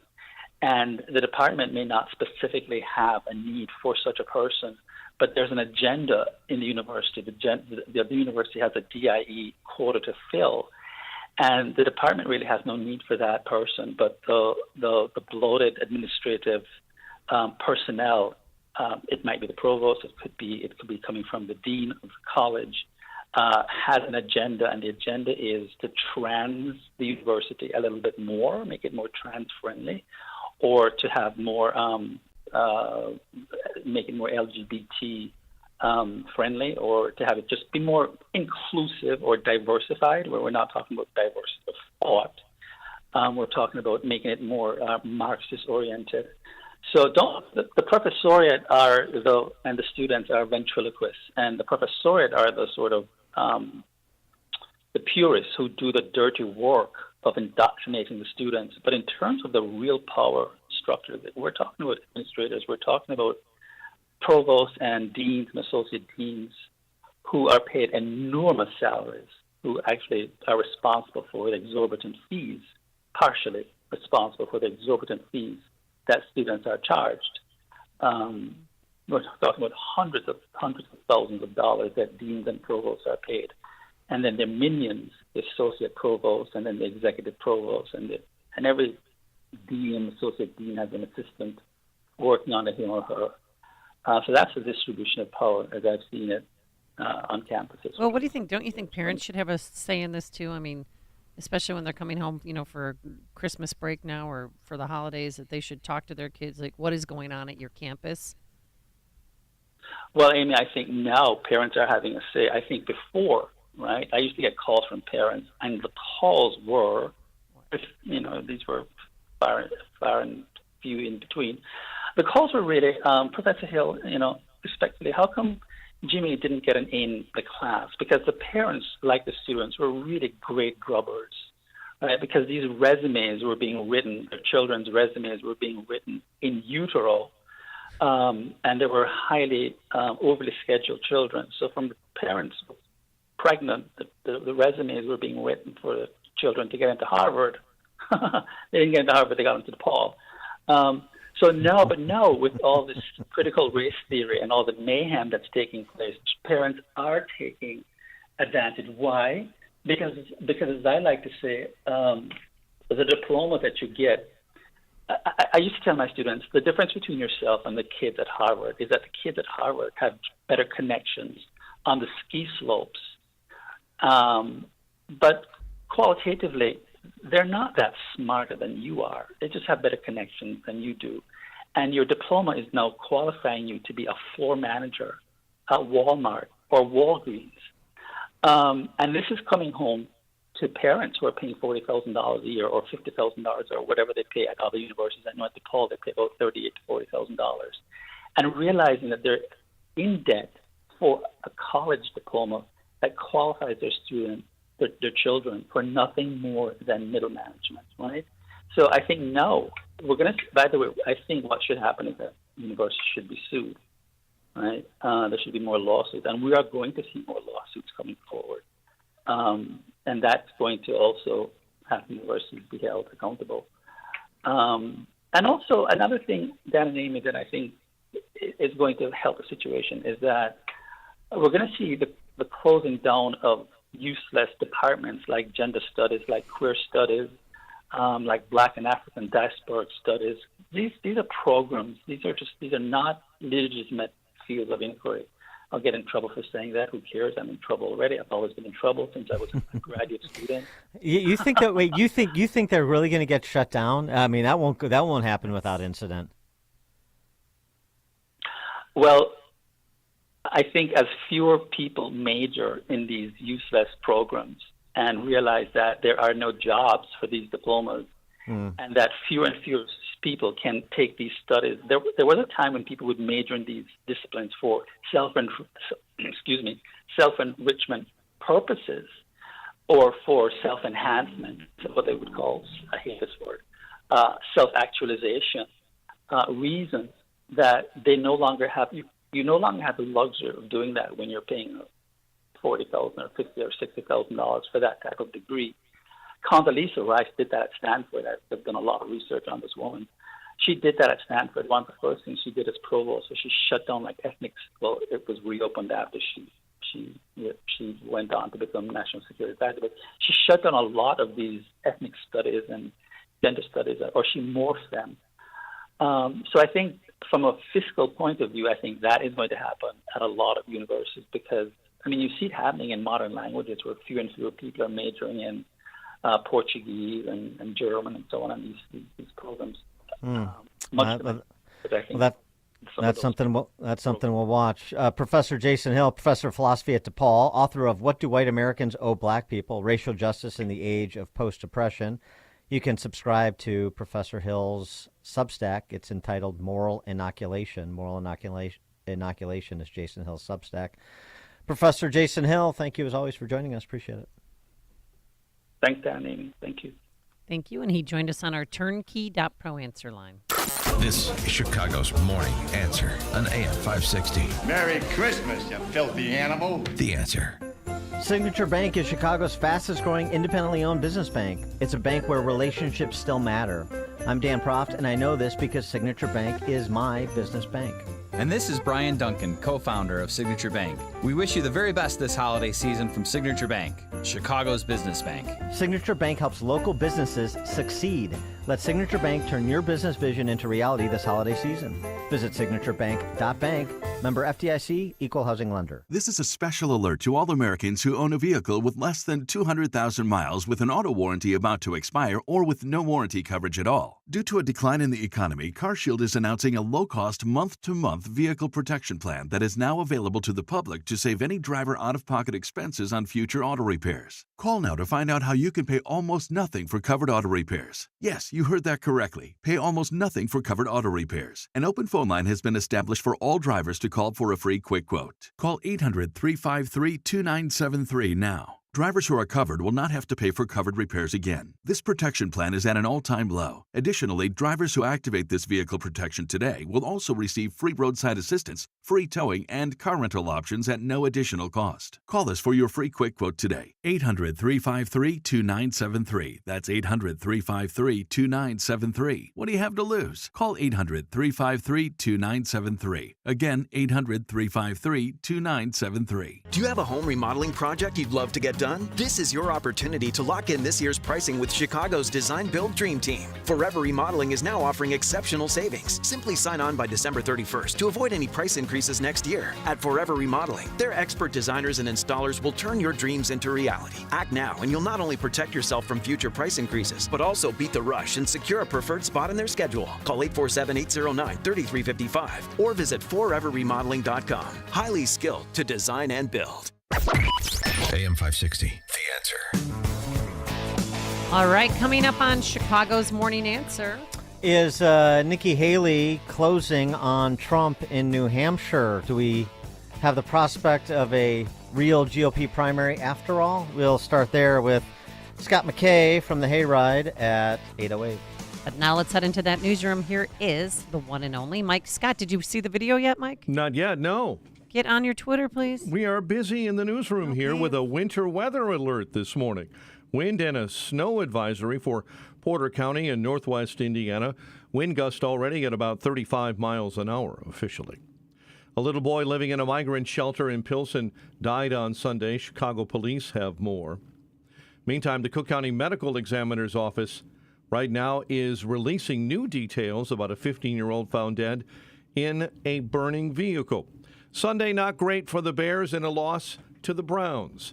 WIND Chicago News Time is 8 o'clock. He wasn't in danger. I'm Dave Anthony, Fox News, but there was drama for President Biden last night in Delaware right after he was asked, Mr. President, why are you losing to Trump in the polls? Now he shouted back, they're the wrong polls. And then you can hear it. The The sound of a crash. A car hit a Secret Service SUV, but police don't believe that driver targeted the president, who then got into his vehicle and was driven away with nobody injured. But back to those polls, the latest Fox News voter survey has him trailing former President Trump by 4 points. And while the president said the polls are wrong, he's saying something else in private, according to the Washington Post. The day of the turkey pardoning, according to this story, before he left town for Thanksgiving, the president told his top advisors he thinks his poll numbers are, quote, unacceptably low. He wants to know what they are doing about his low polls. But in the weeks since this apparently happened, we have not noticed any kind of a major course correction or a change in his strategy. And Fox's Peter Doocy at the White House. That same Fox poll gives former President Trump 69% in the Republican race, way ahead of his rivals. Last night at a rally in Reno, Nevada, the former president said, "When I'm reelected, we will begin, and we have no choice, the largest deportation operation in American history." Because of a record surge of illegal immigration, this the day after facing criticism for saying those migrants are poisoning our blood. Now, we expect to hear soon from Defense Secretary Lloyd Austin, who's in Israel for talks, expected to urge them to scale back the war in Gaza over Palestinian civilian concerns. He'll hold a joint press conference here in Tel Aviv with Israel's Defense Minister Yoav Gallant. The pair expected to discuss ongoing regional threats from Iran-backed actors. This is Fox's Trey Yinks. This after Houthi rebels fired projectiles at another commercial ship in the Red Sea today, though none of the oil tanker's crew were injured. A rainstorm with almost hurricane-force winds moving up Florida all the way to the East Coast, causing some flooding. America's listening to Fox News. 32 degrees at 8:02 on AM 560, The Answer, and good morning. I'm Mike Scott. There's a winter weather alert for this morning, some snow and heavy gusty winds, and a winter snow advisory for Porter County, Indiana, later today when lake effect snow kicks in. A little boy living in a migrant shelter in Pilsen died Sunday. Chicago police are now investigating. Police say the boy was not feeling well and was taken from a shelter near Cermak and Halstead to Comer Children's Hospital and later pronounced dead. The Fulton Market Association raising major concerns regarding use of buildings in an area only meant for manufacturing that now houses migrants. And they're calling out Mayor Brandon Johnson over the apparent zoning violation. No one in Chicago, but especially the mayor, is above the law. We are calling today on Chicago Inspector General Deborah Witzberg to immediately investigate what is very clear and transparent. Roger Romanelli is the executive director of the Fulton Market Association. A woman is in custody after Chicago police say a 1-year-old died after being found unresponsive inside of a home in the city's Grand Crossing neighborhood on Sunday night. The 1-year-old was found just before 7:30 inside that home in the 7400 block of South Eberhart. Visible bruising, according to police, was seen. Mishawaka, Indiana police are investigating a shooting of a juvenile girl inside of a van in the University Park Mall last evening. Shot was reported in a 911 call around 6 p.m. Police were already at the mall for another incident. The U.S. Geological Survey confirms an earthquake hit southern Illinois near Waltonville. A magnitude 3.2 quake, no reports of any injuries or damage. Bears gave up 13 unanswered in the fourth quarter of their 20-17 loss against the Cleveland Browns yesterday. AM 560 news time is 8:04. Time for the AM 560 Business Beat, a service of Signature Bank. Visit signaturebank.bank for all your commercial banking needs. Now the latest from the Fox Business Network. I'm Stuart Varney, and this is the Fox Business Report. U.S. Steel is being sold to Nippon Steel for $55 a share, a deal valued at almost $15 billion, including debt. Nippon is Japan's largest steelmaker. U.S. Steel will retain its iconic name and headquarters in Pittsburgh. Nippon says it will honor all collective bargaining agreements with the United Steelworkers Union. Another major corporate corporation has been attacked by hackers. VF, the parent company of the North Face, Vans, and Timberland, says the incident is causing disruptions to its operations, and it resulted in stolen data from the company, including personal data. VF says its stores remain open and customers can place orders online. However, its ability to fulfill orders is impacted. That's your Fox Business Report. I'm Ginny Cosola, invested in you. AM 560 news time is 8:05. A check of traffic and weather on the way next on AM 560. Get ready for a musical journey like no other when the Trans-Siberian Orchestra returns to Chicago this Christmas season on their spectacular annual holiday tour. And AM 560 is giving away tickets. Enter today at 560theanswer.com/Christmas. Don't miss the Trans-Siberian Orchestra at the All-State Arena. Go to 560theanswer.com/Christmas. Relief Factor, pain relief that's natural, pain relief that works, and pain relief that attacks the source of the pain.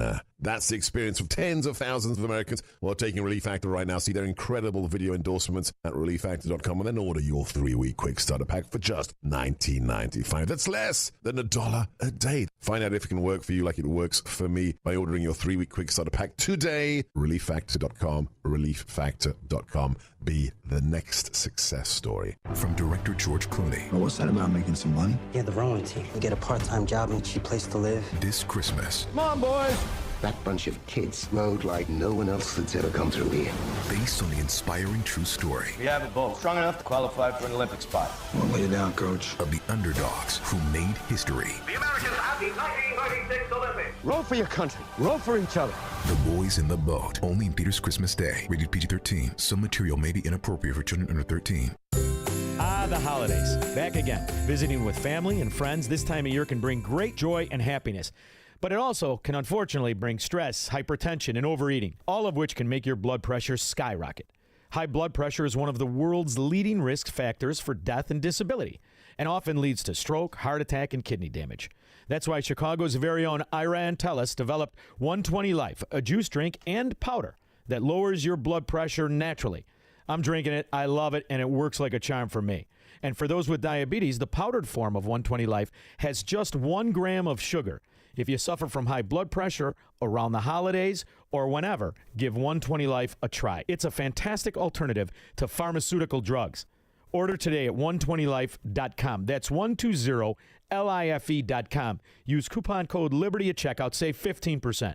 From all of us at 560 AM, my friends at 120 Life, have a wonderful holiday season, and please don't overeat. Everybody needs an edge. The other guy is working on his edge right now, whether you have one or not. Testosterone levels are at an all-time low historically, and individual T levels in men decline 1% every year with age. There's a new champion of natural testosterone boosters, and it's called CHOQ, C-H-O-Q. 100% natural herbal extracts with game-changing effects on your energy, mood, and focus. CHOQ Daily's main ingredient has been clinically studied to boost testosterone 20% in 90 days.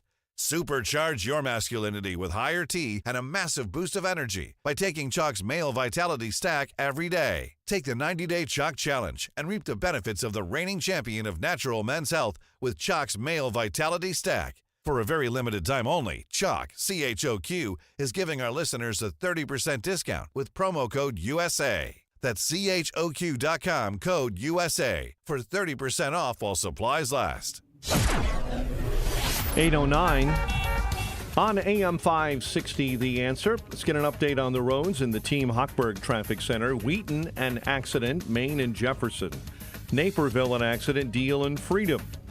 I-80 jams solid eastbound between 80th and I-57. Tri-State medical emergency. A right lane block northbound between Sibley and Crawford. Bishop Ford is jamming up right now between Michigan and the Dan Ryan. I-57 inbound accident, right lane block northbound at Sibley. Dan Ryan, 31 minutes, 95th into the Burns Circle interchange.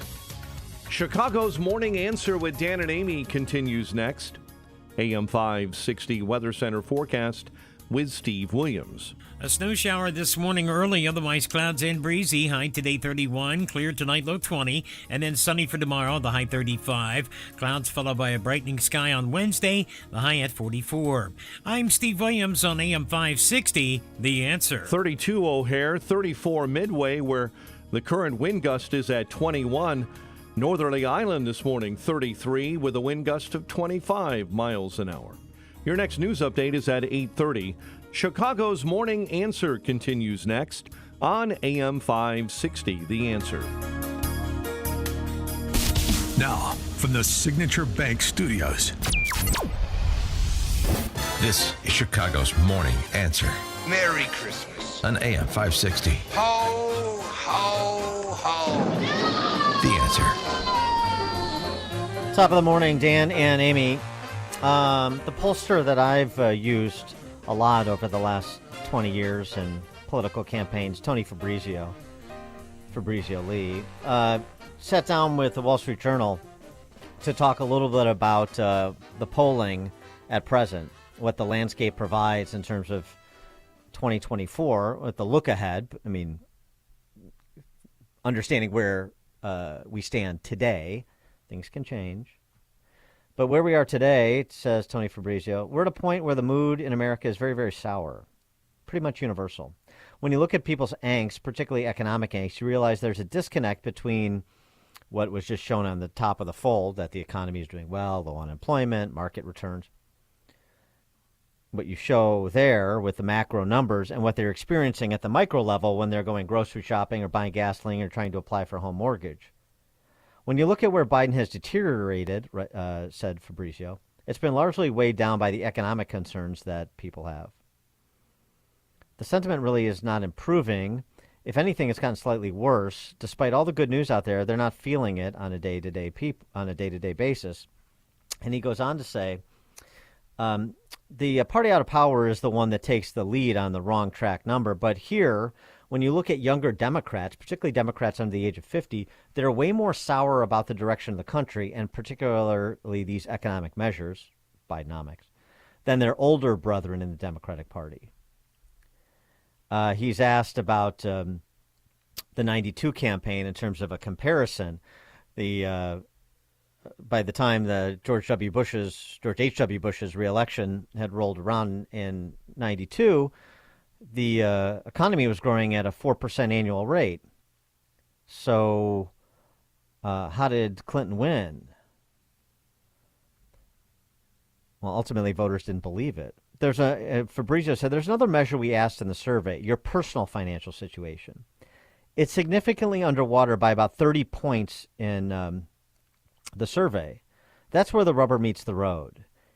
Even if we get to a point where we're getting 4% growth, the problem is that jobs numbers and stock numbers for most people are amorphous. Inflation is something that people feel every single day. And he goes on to talk a little bit about the Biden-Trump matchup. And he says, look, when you look at the comparisons, Trump wins the comparisons with Biden on economy, jobs, inflation, the border, foreign policy. Biden wins on Social Security and Medicare and abortion and things of that nature. But guess what? The ones Donald Trump are winning are the ones that are most important to the voters right now. And that explains Trump's move in the polls against Biden generally and in the swing states that we discussed at the end of last week into this one. But there's something else happening, too, if you look at some polling. And I know people may scoff at this, but we're here to raise what's being reported and discuss it. Nikki Haley has made a move in New Hampshire, closing in one CBS News poll to within 15 of Trump, 44 Trump, 29 Haley, 11 DeSantis, 10 Christie. There's still ways to go, even if that's accurate. And that same CBS News poll has Trump up 58-22 on DeSantis in Iowa to 13 for Haley. So, 36 on DeSantis and 45 on Haley in Iowa. So he wins Iowa. And if he wins by a wide margin a little less than a month from now, that gives him momentum a week later going to New Hampshire, where unless something significant happens over the next 30 days, he's likely to have some sort of double-digit lead going into New Hampshire. So I'm not racing the prospect of a real primary campaign quite yet, but it's worth discussing. So let's do so. To pour over some of these numbers with us, we're pleased to be joined by our friend Scott McKay. He's the publisher of The Hayride, a contributing editor to The American Spectator, also author of The Revivalist Manifesto, and he's got a new book out about the Obamas as well. Scott, thanks for joining us. Appreciate it. Hey, how are you? Happy Monday. Good. So, you heard what Tony Fabrizio had to say based on his surveys and what he's seeing in the landscape in a sort of a general election environment. And then the CBS News poll that provides a flicker of hope for the never Trumpers, a flicker of hope for people like Jamie Dimon that maybe Nikki Haley can make a race of it. What's your assessment? I don't think Nikki Haley makes a race of it. I think more, particularly Republicans, despise Nikki Haley than actually like her. And I think that Donald Trump is still at or above 50% in all of these polls that you see. And yes, maybe there might be something of a race in New Hampshire and something of a race in South Carolina. But once you get beyond that and you get into sort of the Super Tuesday states and the things that come later, I mean, those are all going to be massive Trump victories. And, so he's going to sew up the nomination pretty easily. The only hope that there ever was going to be that he was not going to be the nominee, if you're not for Donald Trump, would have been if Ron DeSantis was able to eat into enough of Trump's supporters to make it a race. But, that's a Trump 2.0 candidacy when the public is not really done with Trump 1.0. So, all of that is fine and well and good. The real, the real question is not the primary, but the general election. And, how much trouble the Democrats are in if these third-party people that are in the race are going to pull the kinds of numbers that they're polling at, which I don't know if they will. But if RFK Jr. is sitting on 20%, Joe Biden is not going to get reelected. Yeah, but they keep saying that he's pulling away support from Trump and not Biden. That's not what the polling says. I'm not buying any of that. It's just not what the polling says. And that's with RFK and some of these polls at 8%. So, RFK Jr., Stein, and Cornel West, they're going to pull independents who are looking to make a rational decision from the two likely candidates, the two candidates who actually have a chance to win, make their vote count, disaffected independents that see the country upside down. There's going to be a flight to quality in the sense of what's the realistic choice. It's Trump versus Biden. And if you're a wrong track voter, then you're going to default to Trump, particularly when the options are people to the left of Biden. So, that's what the polling is telling us right now, which I suppose shouldn't surprise. Well, what I'm saying is that if and when RFK Jr. takes to the campaign trail, the fact that they haven't given him Secret Service protection means you want to throw an if in there. He runs as a leftist, and you never know. You may get frustrated Democrats who just decide, you know what, I'm going to make a protest vote because I don't like any of this. That there's helps that. Trump. That does help Trump, and that's why I'm a little dubious on the polling that says that that these third-party guys harm Trump more than Biden. I'm saying the opposite. No. Yeah. The polling consistently so far, when even RFK or RFK plus the other two is included, it consistently benefits Trump. That's the point. I agree. That's where it's at. So I think that's where we are. I think the fact that these guys will not shut up about how Trump is a dictator and a Hitler in the making and all of this kind of stuff.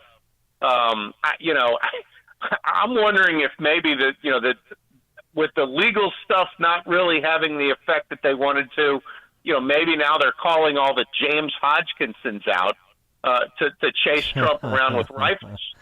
Well, the other thing, too, is, think about, for the squishy Republicans in New Hampshire, John Sununu notwithstanding, boy, that was a pretty big turnout in Durham, North New Hampshire for Trump at that rally over the weekend. The energy that still exists behind that guy is just exponentially different than any of the other candidates in the field. Agreed. And it ties into, the first part of your open, which is Fabrizio's polling that shows people in such a sour mood, right? Donald Trump has always been the antithesis to American politicians. And if you're on the left, you hate Trump, but anybody else at least likes the idea of Trump because they think that the political class is so toxic. And of course, they're not wrong. And the Biden message team does themselves no favors by running around talking about how they've defeated inflation and that the inflationary numbers are down. Like, let's say, and this is like by no means an unusual circumstance. So the prices jump 25-30% in a couple of years for foodstuffs and things that you have to buy, right? And you are now running up a credit card debt to try to make ends meet, and the credit card debt is 20%, right? So the fact that those prices might stabilize still at a level you cannot afford, and you have cut back as far as you can, but your family has to eat and you have to pay rent and all of this kind of stuff. The fact that inflation is not over the top anymore doesn't help you. Your credit card debt mounts every month at 20%. And so the idea that, look, we've licked inflation and prices are stable, it's like, no, these people are all underwater and they're drowning. That's why Bidenomics is not a success. That's why you can run all of the headlines you want, above the fold at the Wall Street Journal or Washington Post, and it doesn't make any difference to these people. They know that their personal situation is desperate, and nothing has been done to fix that. You have to lower those prices. The rate of inflation is just the rate at which things are getting worse. But things are already so bad for the 50, 60% of the American public that their purchasing power is nil, and they don't have the ability to take a vacation. They don't have the ability to go buy a new house or a new car or even a used car. They don't have the money to do anything that they want to do with their lives, and they feel like the American dream is slipping away because of what you've done to them. Well, that's the 30-point spread to the negative that Fabrizio is referring to in terms of personal financial situation. That's exactly it. And Biden's effort to tell companies to slash their prices because inflation has slowed is not particularly persuasive either. And so, he's left betwixt and between because there's just seems to be an unwillingness to make a substantial pivot, which is all to the benefit of Trump at this point and Republicans if they can seize the opportunity. That's right. Speaking of Republicans being unified in this moment to seize said opportunity, I thought the mumblings coming out of the Senate after the impeachment inquiry vote last week were rather odd. First, Chuck Grassley expresses some skepticism about impeaching Biden. Then Markwayne Mullin makes an argument about he'll have to prove that he did things that rise to the level of high crimes and misdemeanors while president, not while vice president. And then Lindsey Graham had this to say on Meet the Press yesterday. Okay, let's turn to the other big story on Capitol Hill, the impeachment, of course, of impeachment inquiry into President Biden. Your colleague, Republican Senator Chuck Grassley of Iowa, said that he does not see any evidence, quote, that the president is guilty of anything. Do you agree with him? Is there any evidence so far? I haven't really been paying that much attention to it. They have to prove that President Biden somehow financially benefited from the business enterprises of Hunter Biden. We'll see. Have they done it yet, in your mind? If there were a smoking gun, I think we'd be talking about it. But Sounds like some Republican senators that aren't interested in being in the majority in the Senate. Well, I can't really speak for Chuck Grassley because he's generally been pretty good when it comes to investigating corruption. So that is odd. Lindsey Graham does nothing but damage when he opens his mouth. Everything Lindsey Graham does is calibrated to make Republican dominance in elections more and more impossible. So it's absolutely not a surprise that he would say what he said. What's being missed here is this is an impeachment inquiry. It looks for smoking guns. It seeks the proof these guys say they don't see. Of course, of course, though. But the people that are offering those weak responses, making those statements, they understand that. So they're saying those things despite the fact they understand that. So it calls, and Markwayne Mullin, Oklahoma, he wants to fight the Teamsters, literally. What is going on within the Republican caucus in the Senate as it pertains to this impeachment? It sounds like there's some desire to undermine what House Republicans are doing. Well, that caucus is run by Mitch McConnell, who is the number one underminer of Republican and conservative politics in America since 2007. It's by no means a surprise that these guys, and certainly there are Republican senators who are on the opposite side of this, but these guys that we're talking about, are the usual suspects. They're always the ones that torpedo their own party. And now, of course, the impeachment piece against Biden is what's going on. So they're going to torpedo that. And I think it's somewhat a retaliation for not kowtowing on Ukraine, which, the uniparty that these guys in the Senate belong to is desperate for that $60 billion to get out of the House so that they can vote it through and go spend it. And that's not happening. So, you're going to see pushback on other things from them. Well, I really want to ask you quickly about Leave the World Behind. We actually watched it this weekend, and you're not a movie critic, but you've turned into one. Well, I'm an Obama critic, right? Because the new book that's out is Racism, Revenge, and Ruin. It's all Obama, and it talks about the destruction of the America that we all knew and loved that existed in 2007. And along he comes to make an end-of-the-world movie. And if you'll notice, having watched it, the end of the world is not that big a tragedy in the eyes of the Obamas, right? Yep. You go watch the last episode of Friends to celebrate the end of the world. This is a really misanthropic, bleak movie, much more so than other end-of-the-world flicks where at least there's some semblance of recognition it's a bad thing if the world goes to seed. And in this, it's just kind of a thing. This is what's happening. And to me, it was very stark the way it was presented that way. And then you find out that Barack Obama gave copious notes on the script to Sam Esmail before this movie was made. Oh, I didn't know that. Yeah, sure. It's classic nihilism.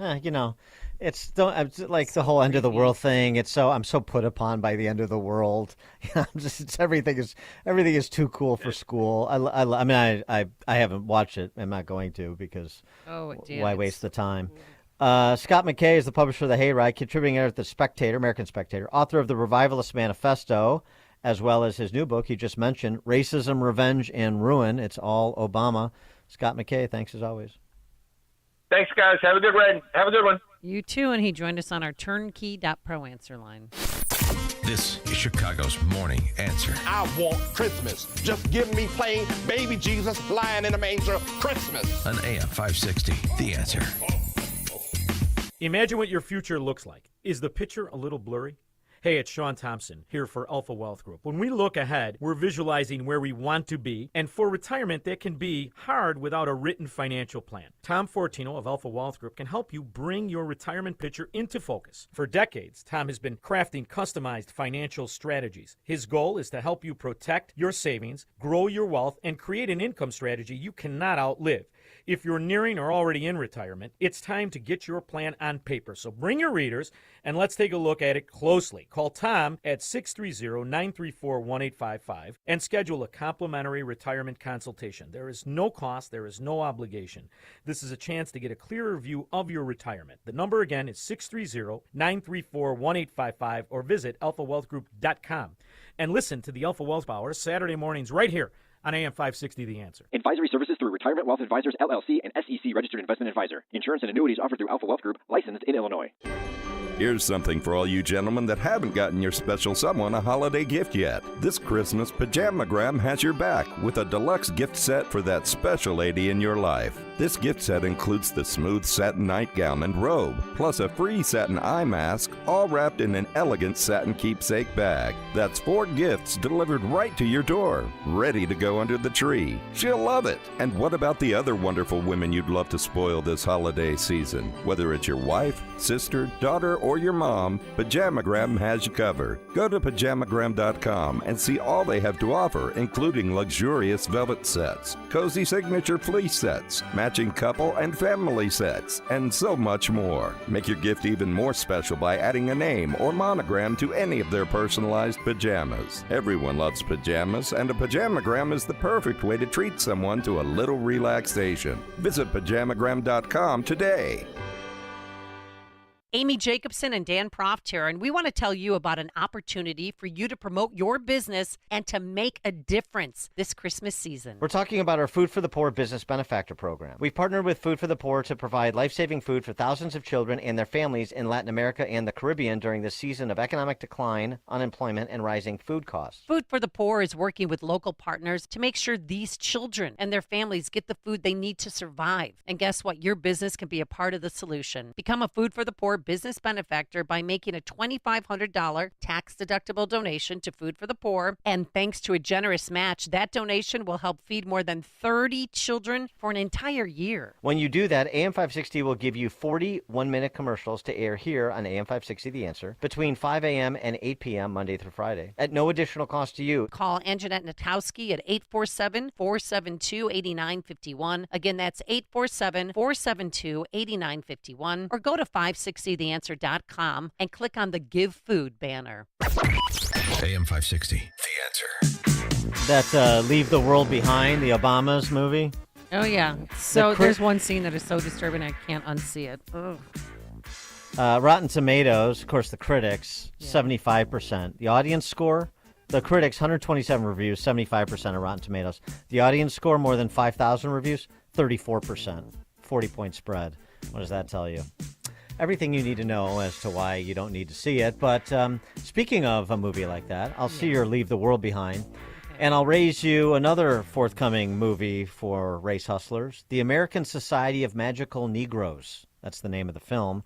We'll have the trailer at 8:38. But now let's head into that newsroom. Here is Mike Scott. 8:33 and very windy out there this morning. Cloudy skies and snow off and on. And a winter weather advisory is up for Northwest Indiana. Defense Secretary Lloyd Austin is in Israel today, getting an update on the war in Gaza. Former President Trump comparing himself to mob boss Al Capone during a campaign rally in Nevada Sunday. Now, I heard he was indicted once. A couple of people told me a few times more. But I was indicted 4 times, and Al Capone, Alphonse. GOP presidential hopeful Nikki Haley, meantime, is calling herself and New Hampshire Governor Chris Sununu a team. Speaking on ABC's This Week, both Haley and Sununu said it would be a, quote, disaster, end quote. Former President Trump got back in the White House. Florida Republicans continue to call for the resignation of current GOP Chair Christian Ziegler. The demand stems from rape and sexual battery allegations. On Sunday, party officials stripped Ziegler of most of his power and reduced his salary to $1. A little boy living in a migrant shelter in Pilsen died Sunday. Chicago police are now investigating. Police say the boy was not feeling well and was rushed from that shelter to Comer Children's Hospital, where he later was pronounced dead. A woman is in custody after Chicago police say a 1-year-old died after being found unresponsive inside of a home in the city's Grand Crossing neighborhood Sunday night. Police tell us the 1-year-old was found around 7:30. Visible bruising was discovered after the child was transported to Comer Children's Hospital. Charges are pending against a 26-year-old woman. Mishawaka, Indiana police are investigating the shooting of a juvenile girl inside of a van at the University Park Mall last evening. And the U.S. Geological Survey confirms this morning there was an earthquake last night in southern Illinois, struck near Waltonville, magnitude 3.2 quake. The Bears gave up 13 unanswered in the fourth quarter in a 20-17 loss against the Browns yesterday. The news is a service of Jackson Hewitt Services, home of the Money Today Guarantee.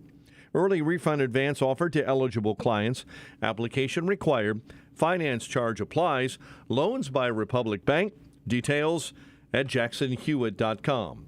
A check of traffic and weather on the way next on AM 560. Get ready for a musical journey like no other when the Trans-Siberian Orchestra returns to Chicago this Christmas season on their spectacular annual holiday tour. And AM 560 is giving away tickets. Enter today at 560theanswer.com/Christmas. Don't miss the Trans-Siberian Orchestra at the All-State Arena. Go to 560theanswer.com/Christmas. Hi, this is Scott Trout of Cordell & Cordell. If you're a dad who is facing divorce, there are extra layers of stress that may include stereotypes and assumptions. No two situations are the same. Our legal experience and dedication prepare us for whatever legal challenges we face together. You need a partner you can count on.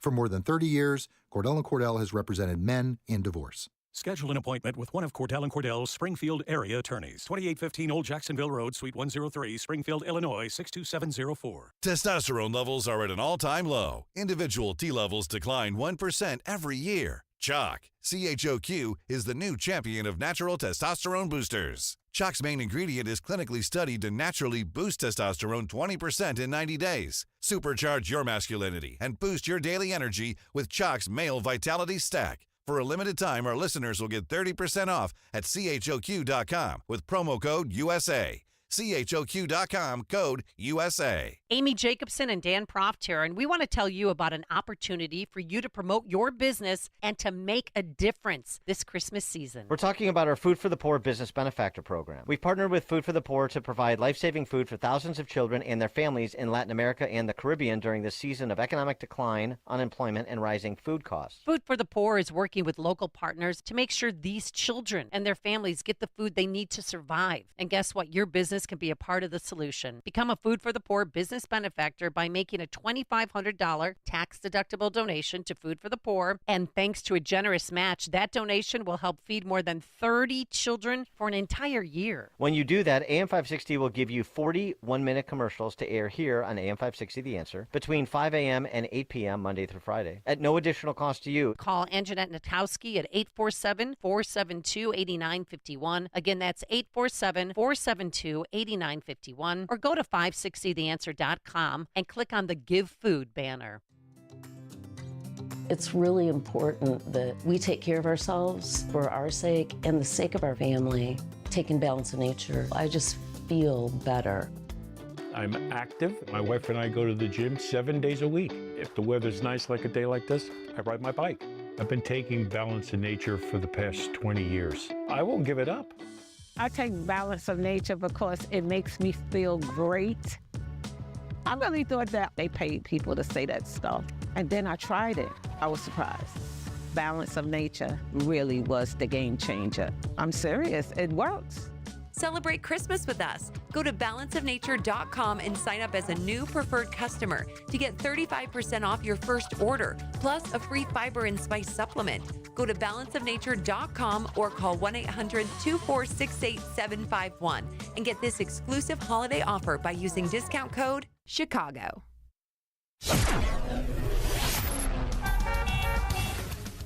$8:39.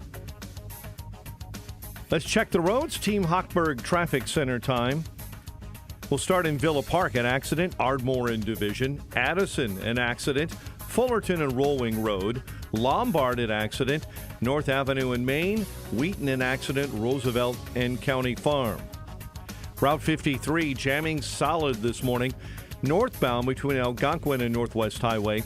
Tri-State accident, left lane blocked. Northbound 294 between 31st and the Ike. Chicago's Morning Answer with Dan and Amy continues next. AM 560 Weather Center forecast. Scattered snow showers throughout the area. Heavier lake effect snow in parts of northwest Indiana. High 31, clear and 20 overnight. Sunshine and 35 tomorrow. Mostly cloudy with gusty winds and 32 at O'Hare. Your next news update is at 9. Chicago's Morning Answer continues next on AM 560 The Answer. Now, from the Signature Bank Studios, this is Chicago's Morning Answer with Dan Proft and Amy Jacobson. If you're looking for the latest news, insight into what it means, and the sharpest opinion, there's only one station in Chicago where you can turn, and it's this one. We're AM 560 The Answer. Top of the morning, Dan and Amy. It persists. We were just talking about Leave the World Behind, the Obama movie we talked about last week, too. Don't trust white people. Right. You know, that stuff that's embedded in the film, that's of the identitarian race hustle variety, as you would expect from the Obamas. I just can't believe a former president would be behind such a despicable movie with so many different agendas that they hit upon. Whether it be, who our real enemy is out there, how we're going to turn on each other in the end. I mean, it's just, and then there's a scene that is so grotesque. It has to do with teeth, and that's all I'll tell you. I don't want to ruin it for people who haven't seen it. Oh. So there's another film that's coming out, The American Society of Magical Negroes. That's the name of the film. Boy, how David Alan Grier has fallen. I really liked him. He's a really good comedic actor. You may remember him from In Living Color with the Wayans brothers. Oh, okay. American Society of Magical Negroes. Here's the real subtle point of that film.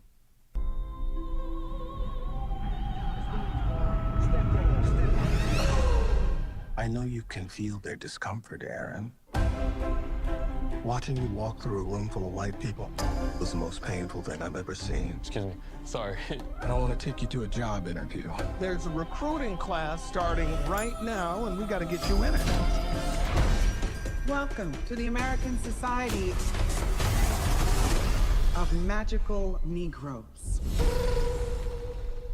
I don't really understand. It's easier to say.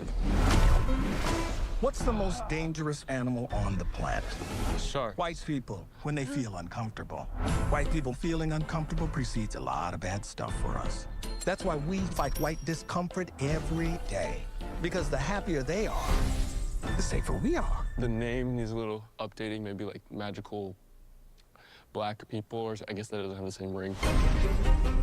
You ready? Oh, wow. Your first client is a Jason Munn. His morale is far too low. Hey. Hey. Darn it. I was hoping there was a station right next to him. Oh, is this one spoken for? No. Yeah, it's actually fun and weirdly relaxing. It's like being a secret agent with none of the danger. Hey, I'm Lizzie. Nice to meet you. Nice to meet you.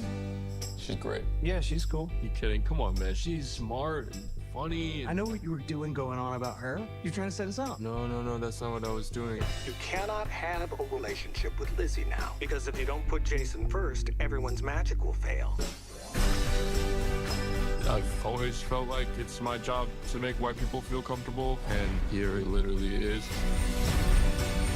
but maybe it shouldn't be. I got a great plan to ask her out, but I'm gonna need your help. Do you think you could, like, work your magic? Hey, is he talking about me? Hey. Oh my, wait, are you? But I've traveled a long way.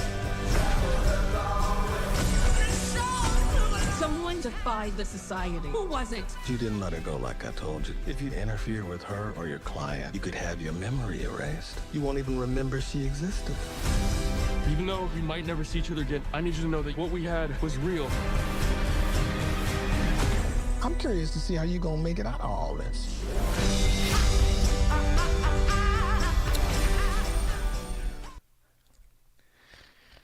(312-642-5600) turnkey.pro answer line 64636DA turnkey.pro text line. The job is to make white people feel comfortable, because there's nothing more dangerous than a white person who feels uncomfortable because of the presence of a black person. That's the gist. Why are we still pushing this false narrative? Why indeed? Oh, because we have an election coming up, right? And by the way, again, David Allen Greer, I mean, you know, if we would do to these identitarian actors what they like to do to others in this neo-Jacobin era, David Allen Greer, along with Damon Wayans, in a great skit they used to do, Men on Film, where they played two gay guys. I ain't gonna touch it, but the title alone gets 2 snaps up. Come on out the closet. Don't be afraid to be who you is. Black, white, or whatever. Ain't that the truth, Ruth? Oh, I loved him. And I really have to admire the producers for daring to cast a man in that role. I mean, that really made the picture for me. Hello? I mean, just the, right. I mean, you can't stereotype anybody who is part of a marginalized group, right? And they certainly did that back in the day. There should be all sorts of calls for apology and contrition and amends to be made, right? And so here we have this latest iteration of the race hustle that's supposed to be presented as a, you know, rom-com romp of sorts. But I mean, this is what Hollywood is fairly good at doing, although it's gotten less good as it's become unable to do anything with subtlety. And that's to advance popular tropes through a popular medium. 312-642-5600, turnkey.pro answer line 64636. Type in DA, then a quick comment. And that's really happening, right? That's what's really going on in the culture today is whites demanding that blacks make them feel comfortable because they're sort of, again, inherently uncomfortable. That's the argument as it goes from the race hustlers. This story out of the UK, a CEO of a insurance company announces that white male new hires must personally be signed off by her as part of the company's move to improve its diversity. 22,000 strong workforce. Senior white male new hires must be personally approved by the CEO, Amanda Blanc, said the policy forms part of the company's efforts to stamp out sexism. So only white males can be sexist, not males of color? ? Okay, whatever. She, speaking at some symposium, she said that not because I don't trust my team, but because I want to make sure the process followed for the recruitment has been diverse, properly done, not just a phone call to a mate saying, would you like a job? Pop up and we'll fix it up for you. So that's why she personally approves hires from that meet or that are from that certain demographic. The scope of the charter is to get more women into senior management roles. Because if you have more women in senior management roles, the behavior of sexism will go away. Apparently, she never saw that Demi Moore, Michael Douglas movie, speaking of art imitating life. Anyway, this is what's actually going on, despite this the boogeyman politics that Hollywood and other race hustlers play. How about this column from Teray? This guy used to have a show on MSNBC, remember? Teray, one word, one name. Holiday gifts for white people, even though they owe us reparations, so they really don't deserve any gifts at all. That's the title of this column. That's the title? That's the title of his column over at the Griot. Holiday gifts for the honkies in your life. He uses white people. I use honkies. Holiday gifts for white people, even though they owe us reparations, so they really don't deserve any gifts at all. I'll give you a couple examples of what he offers to the question of what do I get the whites in my life. Is that how people think? I mean, the caricaturing of black people, by these politicized, race-hustling black people in entertainment like Teray or the producers of, but which, by the way, are honkies, of the American Society for Magical Negroes. Of course, nothing like the white leftists using blacks in particular as mascots and then suggesting that it's conservatives that believe that they're magical people or we have to be catered to in such a way and so on and so forth to sort of dehumanize them and turn them into minstrels. I mean, that's the implicit accusation, isn't it? It's so tiresome. Teray's gifts that you can get the whites in your life if you're black. The Super Soul pack of seasonings from Soul Fit Grill. We know white people don't season their food. Give them this pack of 7 seasonings, and they'll have a variety of spices from a black-owned company right at their little white fingertips. There's a lot of black-owned seasoning companies that you could try. If you spice up their little white lives every time they eat, they'll thank you. It's very friendly. An invitation to a cookout. I don't mean that in the way you think. I hear the way black folks say, oh, that white boy does whatever really good, so he's got an invitation to the cookout. That's so corny. No white person deserves an invitation to the cookout, not even if they're your spouse.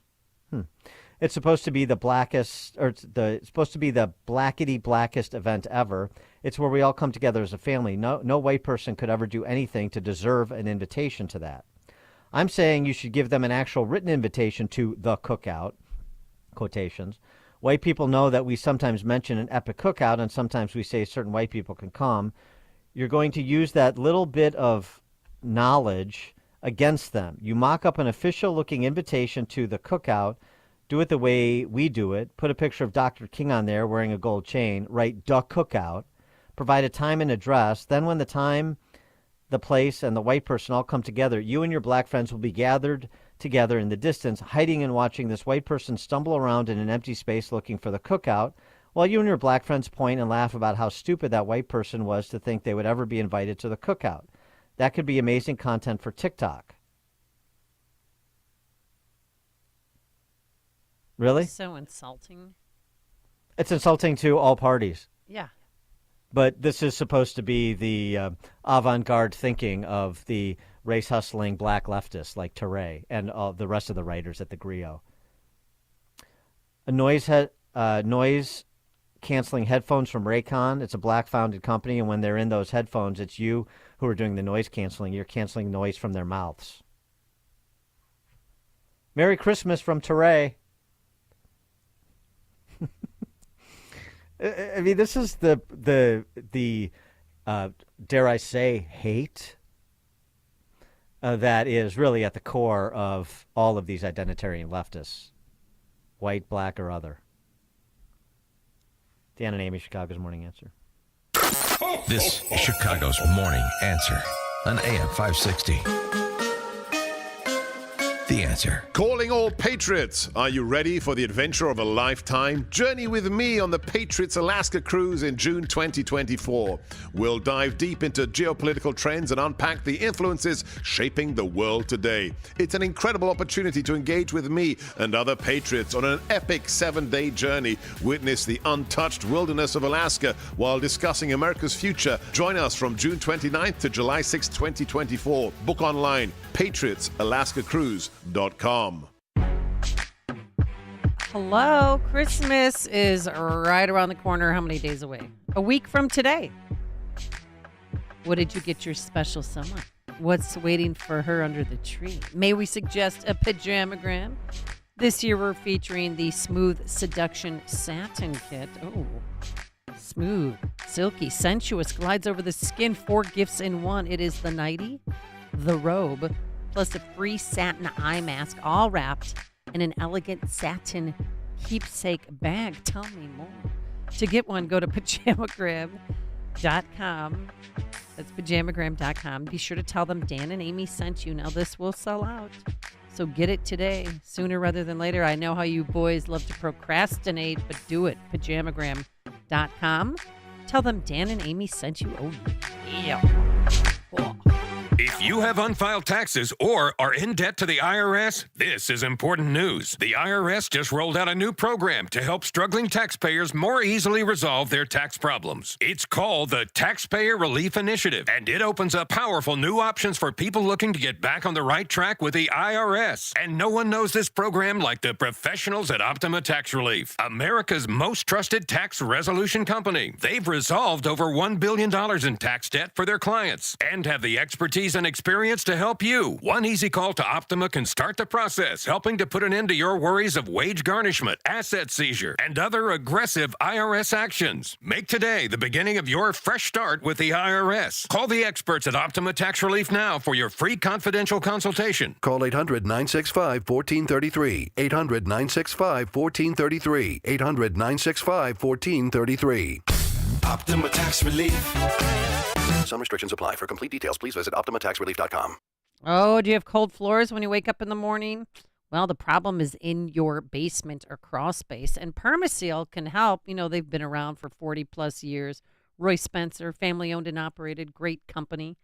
And they want to tell you about the Permaseal foam insulation rim joist spray foam, they also call it, can be installed in just one day, and it's twice as effective as the old-fashioned fiberglass bats. It also helps with energy efficiency. It also stops insects and rodents, and it's mold and mildew resistant. What is not to love? So save money and be more comfortable. Call Permaseal today to schedule a free evaluation, 800-421-SEAL, or visit permaseal.net. Permaseal, known best for being better. Do you have a home remodeling project you'd love to get done? This is your opportunity to lock in this year's pricing with Chicago's Design Build Dream Team. Forever Remodeling is now offering exceptional savings. Simply sign on by December 31st to avoid any price increases next year. At Forever Remodeling, their expert designers and installers will turn your dreams into reality. Act now and you'll not only protect yourself from future price increases, but also beat the rush and secure a preferred spot in their schedule. Call 847-809-3355 or visit foreverremodeling.com. Highly skilled to design and build.